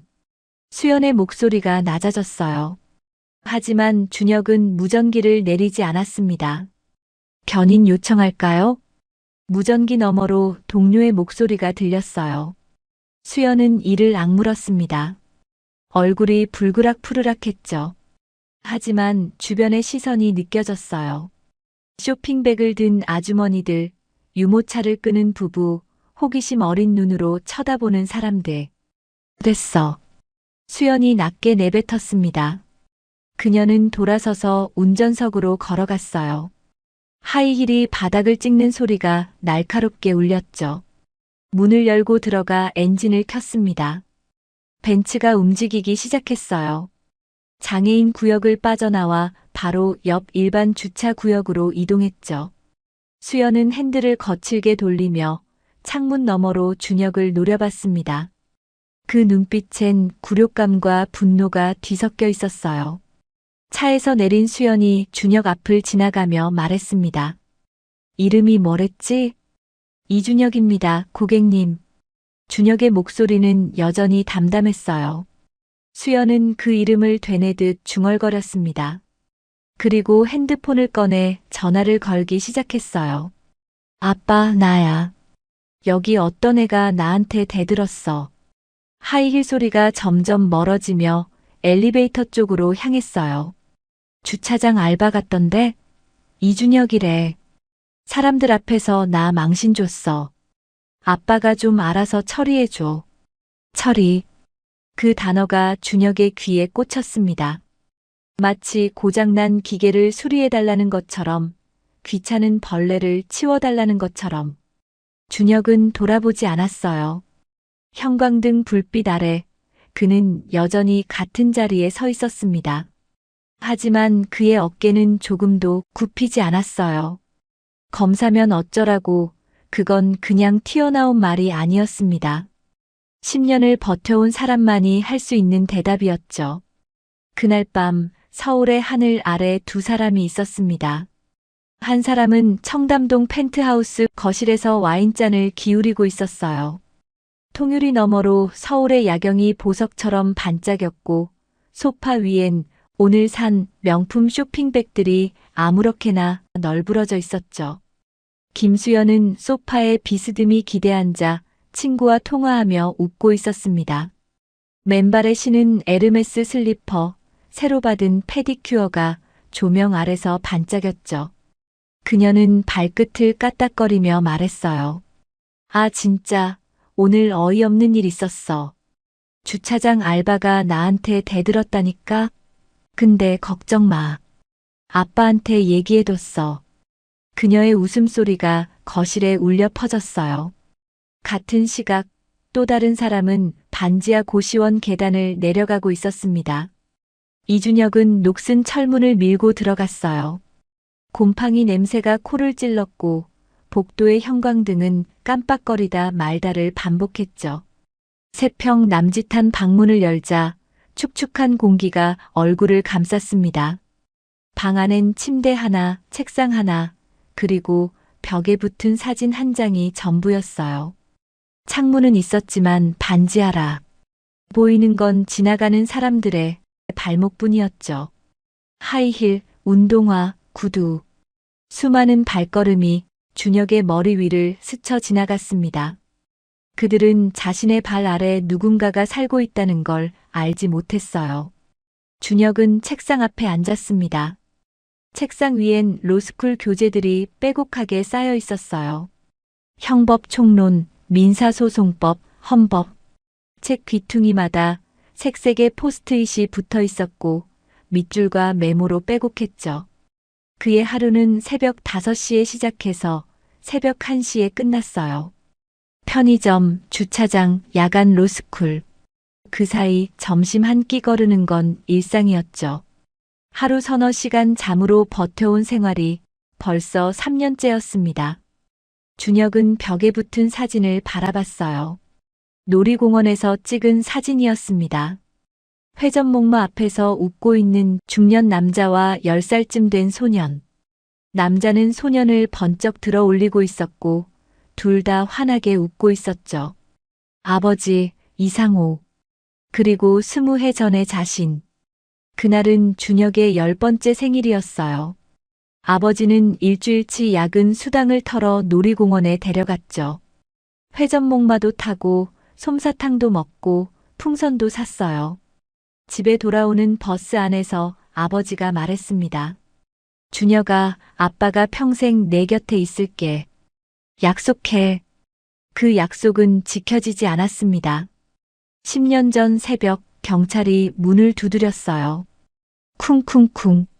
그 소리에 잠에서 깬 20살의 준혁은 복도로 뛰어나갔습니다. 아버지가 수갑을 찬 채 끌려가고 있었어요. 횡령 혐의라고 했죠. 회사 자금 5억 원을 빼돌렸다고. 아버지가 고개를 돌려 준혁을 봤습니다. 그 눈빛을 평생 잊을 수 없어요. 준혁아, 아빠는 아무 잘못 없어. 믿어줘. 그게 자유로운 아버지의 마지막 모습이었습니다. 재판은 일사천리로 진행됐어요. 증거라는 게 쏟아져 나왔고, 증인들은 아버지가 돈을 빼돌리는 걸 봤다고 입을 맞춘 듯 증언했죠. 아버지는 결백을 주장했지만 아무도 귀 기울이지 않았습니다. 담당 검사는 유능하고 냉정했어요. 법정에서 아버지를 바라보던 그 눈빛. 단 한 번도 아버지를 인간적으로 마주 보지 않는 오만한 침묵이었습니다. 검사는 논리정연하게 아버지의 유죄를 입증했고 판사는 징역 7년을 선고했습니다. 구치소 면회실에서 마지막으로 본 아버지는 한 달 만에 10년은 늙어 보였어요. 볼이 푹 꺼지고 눈 밑엔 검은 그림자가 내려앉아 있었죠. 하지만 아버지는 웃고 있었습니다. 준혁아, 믿어줘서 고마워. 유리창 너머로 아버지의 손이 보였어요. 준혁도 손을 들어 유리창에 갖다 댔죠. 차가운 유리만 닿았지만 그래도 아버지의 온기가 느껴지는 것 같았습니다. 그로부터 석 달 후 아버지는 구치소에서 병사했어요. 지병이 악화됐다고 했습니다. 하지만 준혁은 알고 있었어요. 억울함이 아버지를 죽인 거라는 걸. 장례식장엔 아무도 오지 않았습니다. 친척들은 범죄자 장례식에 갈 수 없다며 등을 돌렸고 회사 동료들은 연락조차 받지 않았죠. 장례식장 복도에서 스쳐 지나가던 누군가가 수군거렸어요. 저 애가 그 횡령범 아들이래. 그 말이 등 뒤에 꽂혔지만 준혁은 돌아보지 않았습니다. 20살의 준혁은 텅 빈 빈소에 혼자 앉아 영정 사진을 바라봤어요. 아버지는 사진 속에서도 웃고 있었어요. 그 미소가 너무 아팠습니다. 아버지, 꼭 밝혀낼게요. 아버지가 아무 잘못 없다는 거. 그날 준혁은 결심했어요. 복수가 아니라 진실을 위해 법을 공부하기로. 현재로 돌아와 준혁은 교재를 펼쳤습니다. 형사소송법 챕터. 검사의 기소권이라는 제목이 눈에 들어왔어요. 10년 전 법정에서 아버지를 몰아붙이던 그 검사의 얼굴이 떠올랐습니다. 이름은 기억나지 않았지만 그 차가운 눈빛만큼은 잊을 수가 없었죠. 벽에 붙은 사진 속 아버지가 여전히 웃고 있었습니다. 준혁은 사진을 향해 작게 중얼거렸어요. 조금만 더 버티면 돼요, 아버지. 이제 얼마 안 남았어요. 창문 밖으로 또 누군가의 발걸음 소리가 지나갔습니다. 하이힐 소리. 오늘 낮에 들었던 그 소리와 비슷했어요. 검사 딸. 그녀의 비웃음이 떠올랐습니다.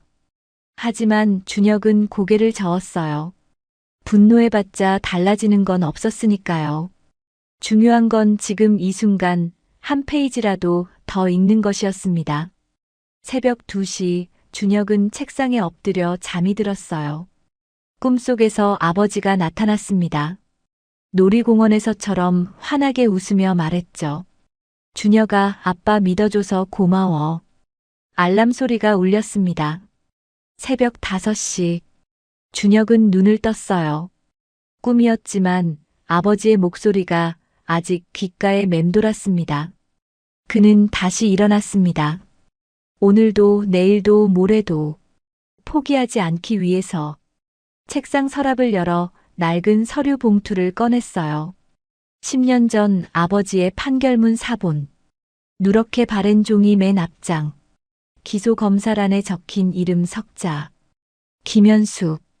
준혁은 그 이름을 가만히 손끝으로 훑었습니다. 어제 그 여자가 내뱉은 말.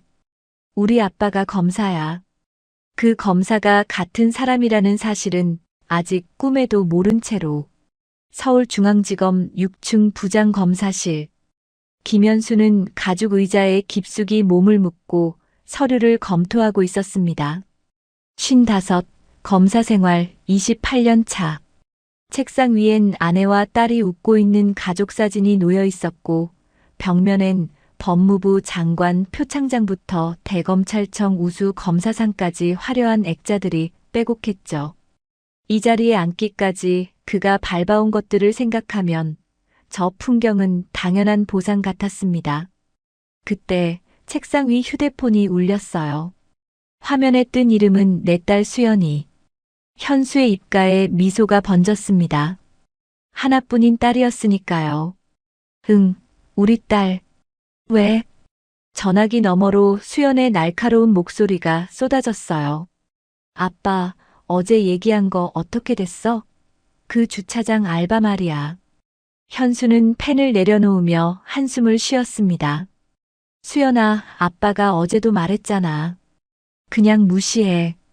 뭐하러 그런 사람한테 신경을 써. 무시는 무슨 무시야. 아빠, 그 사람이 나한테 뭐라고 했는지 알아? 수연의 목소리가 점점 높아졌어요. 검사면 어쩌라고 이랬다니까. 검사면 어쩌라고. 나한테. 아빠 딸한테. 현수의 미간이 찌푸려졌습니다. 딸의 성질머리는 누굴 닮은 건지. 아내 탓을 하려다 입을 다물었죠. 수연아, 진정해. 그게 뭐 대수라고. 대수가 아니라고. 아빠, 나 진짜 창피해서 죽는 줄 알았어. 주변의 사람들도 다 봤단 말이야. 전화기 너머로 훌쩍이는 소리가 들렸습니다. 울음인지 연기인지 알 수 없었지만 현수의 마음이 약해지는 건 어쩔 수 없었어요. 그래서 어쩌라고. 아빠가 뭘 어떻게 해주길 바라는 거야. 그 사람 누군지 알아봐 줘. 이름이 이준혁이래. 강남 백화점 주차장에서 일해. 현수는 잠시 망설였습니다. 검사가 사적인 감정으로 민간인 신원 조회를 한다? 원칙적으로는 안 되는 일이었죠. 하지만 딸의 목소리가 다시 들려왔어요. 아빠, 제발. 나 요즘 너무 스트레스 받아서 잠도 못 자. 응? 현수는 눈을 감았습니다. 그리고 천천히 입을 열었어요. 알았어. 알아는 볼게. 전화를 끊고 현수는 한참을 멍하니 앉아 있었습니다. 주차장 알바. 이준혁. 그냥 넘길 수도 있는 일이었어요. 하지만 딸이 저렇게까지 말하는데 모른 척할 수가 없었죠. 딸 하나 제대로 챙겨주지 못하면서 무슨 아버지란 말입니까? 그는 비서실에 내선 전화를 걸었습니다. 김 검사님, 무슨 일이세요? 아, 별거 아닌데. 개인적으로 좀 알아볼 게 있어서. 강남 백화점 주차관리업체 연락처 좀 알아봐 줄 수 있어? 네, 잠시만요. 30분 후 현수는 백화점 주차관리업체 인사팀과 통화하고 있었어요. 아, 네. 이준혁 씨요? 저희 직원 맞습니다만. 혹시 무슨 문제라도 있나요? 아닙니다. 그냥 확인할 게 있어서요. 신상 정보 좀 보내주실 수 있을까요? 간단한 것만. 주소, 학력, 가족관계 정도. 아, 검찰에서 요청하시는 거면. 상대방의 목소리가 긴장으로 굳었습니다. 검찰이라는 두 글자의 무게. 현수는 그 힘을 너무나 잘 알고 있었죠. 별일 아닙니다. 그냥 참고용이에요. 네. 알겠습니다. 바로 보내드리겠습니다. 전화를 끊고 얼마 지나지 않아 팩스기가 돌아가기 시작했어요. 드르륵. 종이가 한 장씩 밀려 나왔습니다. 현수는 별 생각 없이 팩스기 앞으로 걸어갔어요. 주차장 알바 신원 확인. 별것도 아닌 일이었죠. 첫 장을 집어들었습니다. 이름 이준혁. 생년월일 1995년 3월 12일. 주소 서울시 관악구 신림동. 거주 형태 고시원. 학력 서울대학교 법학과 졸업. 현재 야간 로스쿨 재학 중. 현수의 눈썹이 살짝 올라갔어요. 로스쿨? 주차장에서 일하면서 로스쿨을 다닌다고 시선이 아래로 내려갔습니다. 가족관계, 부 이상호 사망, 모 박정희 사망, 이상호. 그 이름을 보는 순간 현수의 손이 멈췄습니다. 이상호. 어디서 들어본 이름이었어요. 아니, 들어본 정도가 아니었죠. 그 이름은 현수의 기억 깊은 곳에 묻혀있던 이름이었습니다. 심장이 빠르게 뛰기 시작했어요. 설마 그 이상호? 현수는 급하게 컴퓨터를 켰습니다. 검찰 내부 시스템에 접속해 검색창에 이름을 입력했죠. 이상호. 2015년 기소. 횡령 혐의. 화면에 뜬 사건 기록을 보는 순간 현수의 얼굴에서 핏기가 빠져나갔습니다. 담당 검사 김현수. 10년 전이었어요. 당시 현수는 차장검사 승진을 코앞에 두고 있었습니다. 그때 상부에서 내려온 지시가 있었죠. 대기업 비자금 사건, 누군가 책임을 져야 했어요. 진짜 범인은 손떼기 어려운 사람이었고 대신 희생양이 필요했습니다. 이상호. 평범한 회사원. 가족이라곤 아들뿐인 사람. 증거는 조작됐어요.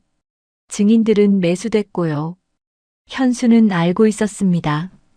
그 사람이 무고하다는 걸. 하지만 눈을 감았죠. 승진을 위해, 상부의 눈밖에 나지 않기 위해. 법정에서 이상호가 외쳤어요. 저는 억울합니다. 제발 믿어주세요. 하지만 현수는 그 눈을 마주하지 않았습니다. 오만한 침묵으로 일관했죠. 결국 이상호는 징역 7년을 선고받았고 구치소에서 병으로 죽었습니다. 그리고 그 아들이, 현수의 시선이 다시 팩스 용지로 향했어요. 이준혁, 이상호의 아들. 10년 전 법정에서 아버지의 무죄를 외치며 울던 20살 청년. 그 아이가 지금 로스쿨을 다니며 주차장에서 일하고 있다는 거였습니다. 그리고 그 아이에게 자신의 딸이 우리 아빠가 검사야라고 말했다는 거였죠. 서류가 손에서 미끄러졌습니다. 바닥에 흩어지는 종이들을 바라보며 현수는 의자에 털썩 주저앉았어요. 다리에 힘이 풀렸습니다. 창밖으로 해가 지고 있었어요. 하늘이 붉게 물들었다가 천천히 어둠 속으로 잠겨갔죠. 현수는 떨리는 손으로 책상 위 가족 사진을 엎어버렸습니다. 환하게 웃고 있는 수연의 얼굴을 지금은 도저히 마주할 수가 없었거든요. 사진 속 수연의 웃는 모습 위로 10년 전 법정에서 울려 퍼지던 이상호의 절규가 겹쳐 들려오는 것 같았습니다. 현수는 두 손으로 얼굴을 감쌌습니다. 10년을 묻어두었던 죄가 이런 식으로 돌아올 줄은 몰랐어요. 검사면 어쩌라고 그 말이 귓가에 맴돌았습니다. 그건 단순한 반항이 아니었어요. 10년간 억울함을 삼키며 버텨온 사람의 조용한 선전포고였던 겁니다. 여러분, 여기까지 이야기 잘 들으셨나요? 백화점 주차장에서 시작된 작은 충돌이 이렇게 10년 전의 비밀과 연결될 줄 누가 알았겠어요. 아버지의 억울한 죽음을 가슴에 품고 묵묵히 버텨온 준혁, 그리고 그 사실을 이제야 알게 된 검사 김현수. 과연 이 두 사람의 운명은 어떻게 엮이게 될까요? 그럼 여러분, 다음 이야기도 계속 들어봐 주세요. 그날 밤 현수는 집에 돌아오지 못했습니다. 검찰청 사무실에 홀로 앉아 창밖을 바라봤어요. 서울의 야경이 반짝였지만 그의 눈엔 아무것도 들어오지 않았죠. 책상 서랍에서 양주병을 꺼내 잔에 따랐습니다. 한 잔, 두 잔, 세 잔. 술이 목을 타고 내려갈수록 10년 전의 기억이 선명해졌어요.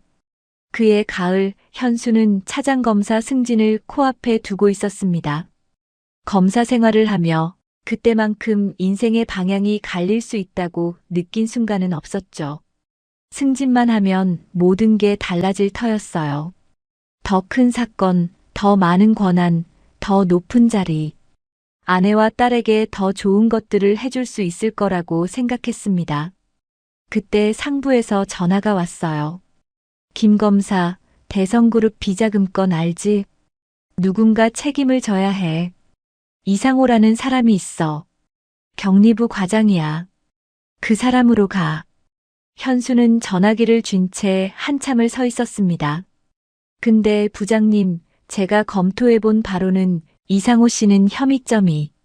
김 검사. 상대방의 목소리가 차갑게 가라앉았어요. 증거는 알아서 만들어. 자네, 승진하고 싶지 않나? 그 한마디에 현수의 입이 닫혔습니다. 그날 밤 현수는 집 근처 포장마차에서 새벽까지 술을 마셨어요. 양심과 출세 사이에서 시계추처럼 흔들렸죠. 무고한 사람을 감옥에 보내는 일. 그건 검사로서 해서는 안 되는 일이었습니다. 하지만 거절하면 어떻게 될까요? 상부의 눈밖에 나고 승진은 물 건너가고 좌천되거나 평생 말단 검사로 썩게 되겠죠. 아내와 딸의 실망한 얼굴이 떠올랐어요. 결국 현수는 눈을 감기로 했습니다. 조작된 증거가 제출됐고 매수된 증인들이 법정에 섰어요. 이상호는 처음부터 끝까지 결백을 주장했지만 현수는 단 한 번도 그의 눈을 마주하지 않았습니다. 저는 억울합니다. 제발 믿어주세요. 법정에서 이상호가 절규했어요. 그 목소리가 아직도 귓가에 맴돌았습니다. 방청석에서 20살 청년이 울고 있었죠. 아들이었어요. 아버지의 무죄를 외치며 눈물을 쏟아내던 그 얼굴. 현수는 고개를 돌렸습니다. 보지 않으면 죄책감도 덜할 거라고 생각했으니까요. 징역 7년. 판결이 내려지던 날 현수는 승진 축하 자리에 있었습니다. 그리고 석 달 후 이상호는 구치소에서 죽었어요. 현수는 양주잔을 내려놓았습니다. 손이 떨리고 있었어요. 10년 동안 묻어두었던 죄. 잊으려 했고 실제로 잊은 줄 알았습니다. 하지만 그건 착각이었어요. 죄는 사라지지 않았습니다. 그냥 깊이 가라앉아 있었을 뿐이죠. 그리고 이제 그 죄가 수면 위로 떠오르고 있었습니다. 이틀 후 저녁, 청담동 자택. 현수는 서재에서 딸을 불렀습니다. 수연아, 잠깐 들어와 봐. 수연은 와인잔을 들고 들어왔어요. 아버지의 얼굴이 평소와 다르다는 걸 눈치챘는지 표정이 살짝 굳어졌죠. 왜 아빠? 무슨 일이야? 현수는 딸에게 소파에 앉으라고 했습니다. 그리고 자신도 맞은편에 앉았어요. 한참을 망설이다 입을 열었죠. 수연아, 아빠가 할 말이 있어. 뭔데? 갑자기 분위기가 왜 이래? 현수는 눈을 감았다 떴습니다. 그 주차장 직원 있잖아. 이준혁이라는 사람. 수연의 눈이 가늘어졌어요. 그 사람이 왜? 그 사람 아버지를 아빠가 감옥에 보냈어. 잠시 정적이 흘렀습니다. 수연이 어이없다는 듯 웃음을 터뜨렸어요. 뭐? 아빠가? 무슨 소리야 갑자기. 10년 전이야. 그 사람 아버지가 억울하게 누명을 썼는데 아빠가 알면서도 기소했어. 수연의 웃음이 멈췄습니다. 아빠, 지금 무슨 말을 하는 거야? 진짜 범인은 따로 있었어. 하지만 상부에서 지시가 내려왔고 아빠는 승진 때문에 눈을 감았어. 그 사람은 구치소에서 병으로 죽었고 아들만 남았지. 현수의 목소리가 점점 작아졌어요. 그 아들이 이준혁이야. 내가 주차장에서 만난 그 사람. 수연은 와인잔을 쥔 채 굳어 있었습니다. 몇 초가 지났을까요? 그녀의 표정이 천천히 변하기 시작했어요. 충격, 그리고 분노. 그래서 수연의 목소리가 차가웠습니다. 그게 왜 내 잘못이야, 아빠? 현수가 입을 열려는 순간 수연이 자리에서 일어섰어요. 아빠가 뭘 잘못했든 그건 아빠 일이야. 나는 그때 16이었어. 아무것도 몰랐고 아무것도 안 했어. 수연은 와인잔을 테이블 위에 내려놓았습니다. 퍽 하는 소리와 함께 잔에 가느다란 금이 갔어요. 사과하라는 거잖아, 결국은. 내가 왜 그 사람한테 고개를 숙여야 하는데? 그 말을 끝으로 수연은 서재를 나가버렸습니다. 문이 닫히는 소리, 발걸음이 복도를 지나 멀어지는 소리. 현수는 테이블 위 와인잔을 바라봤어요.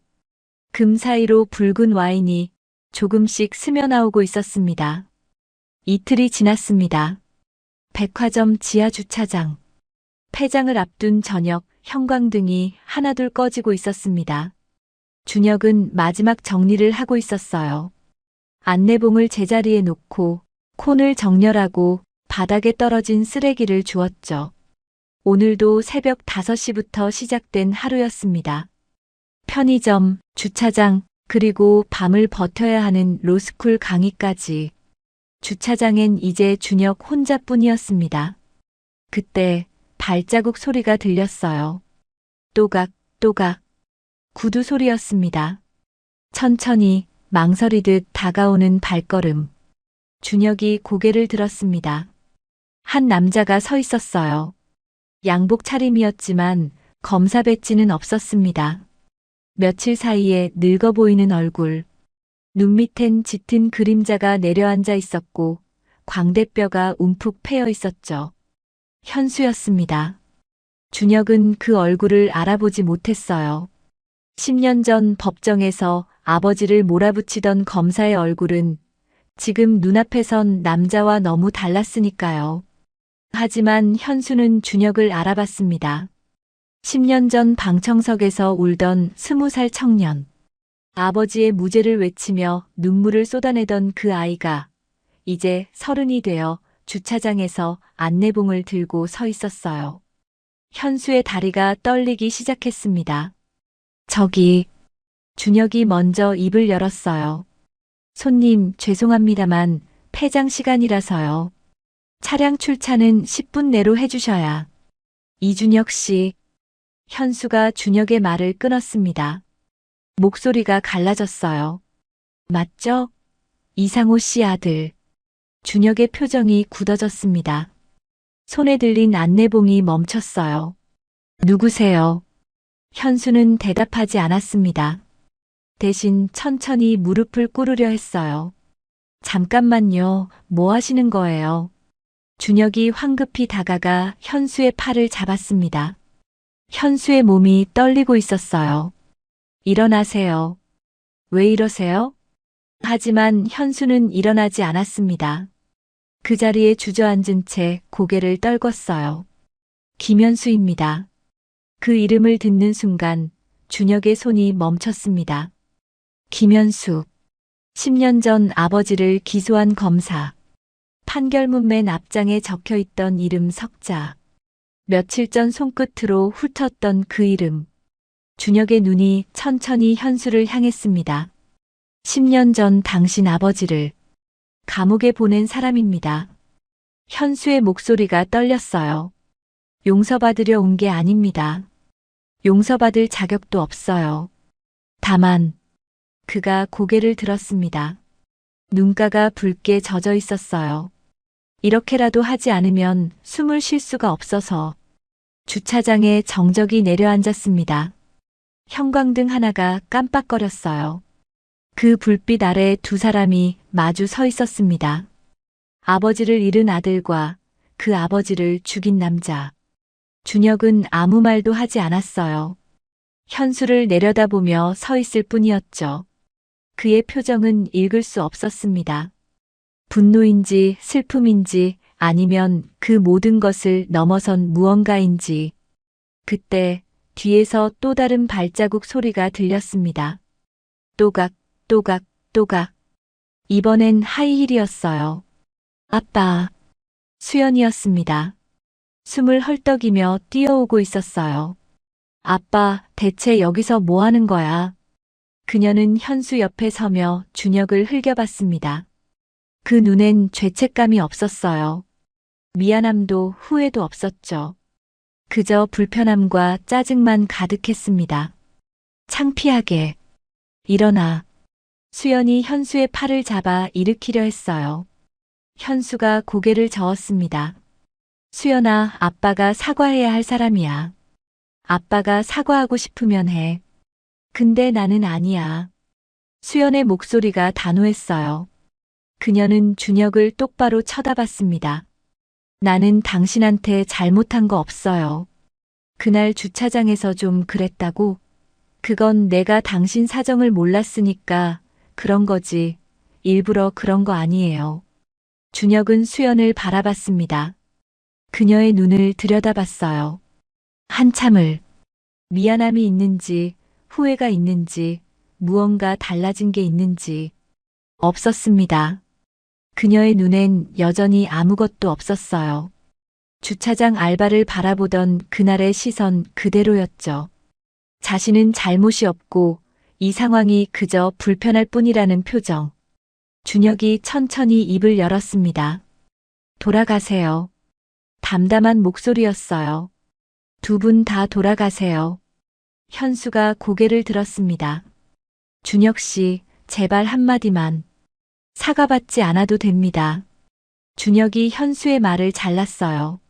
아버지는 돌아오지 않아요. 그의 시선이 다시 수연에게로 향했습니다. 그리고 그쪽은 사과할 마음도 없잖아요. 없는 마음 억지로 만들 필요 없어요. 수연의 얼굴이 붉게 달아올랐습니다. 뭔가 말하려다 입을 다물었어요. 준혁이 돌아섰습니다. 저는 제 인생을 살 겁니다.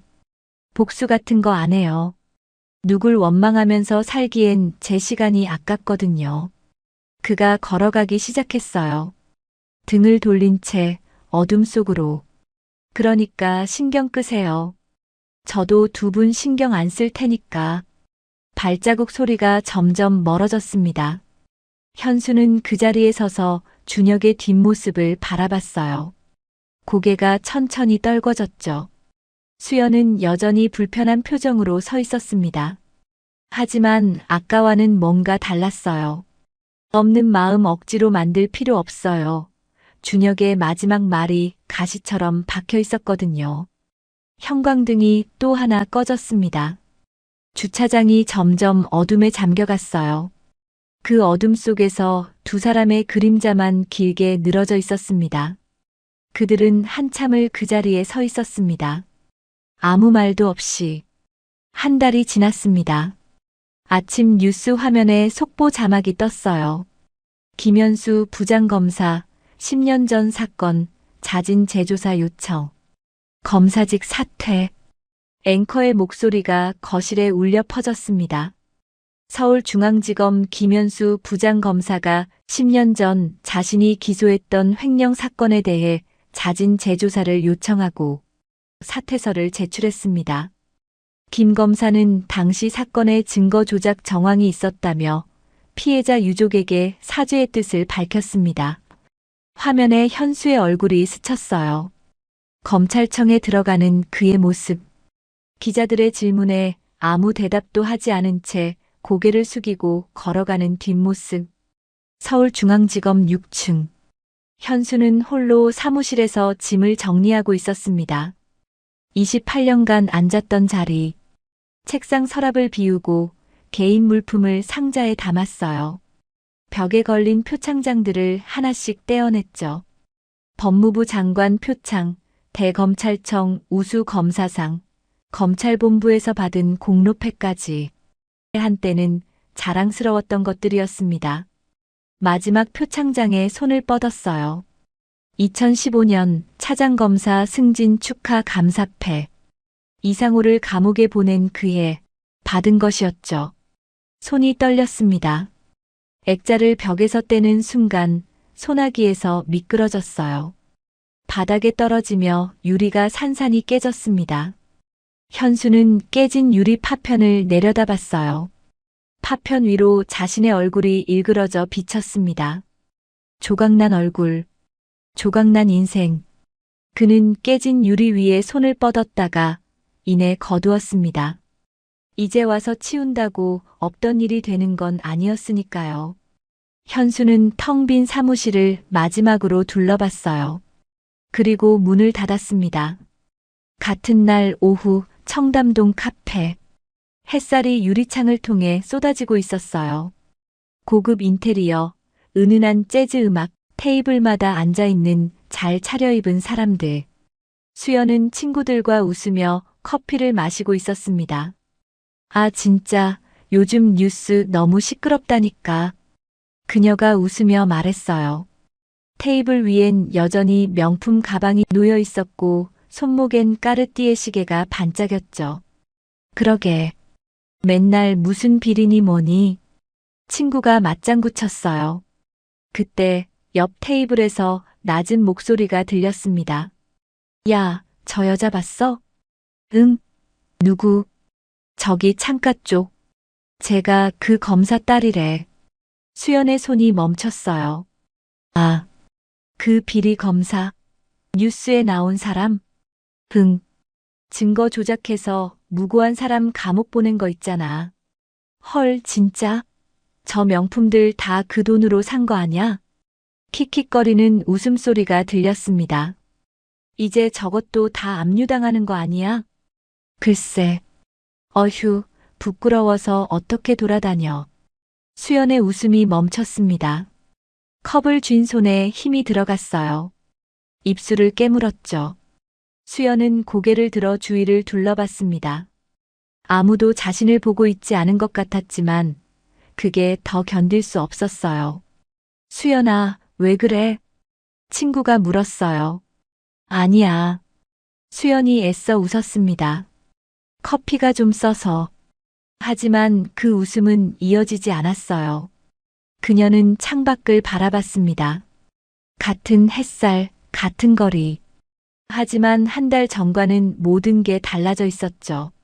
수연은 커피잔을 내려놓았습니다. 더 이상 마실 수가 없었어요. 백화점 지하 주차장. 준혁은 오늘도 안내봉을 들고 서 있었습니다. 동료가 다가왔어요. 야, 뉴스 봤어? 그 검사 완전 망했더라. 준혁은 고개를 끄덕였습니다. 속 시원하냐? 드디어 천벌 받은 거지. 준혁이 고개를 저었어요.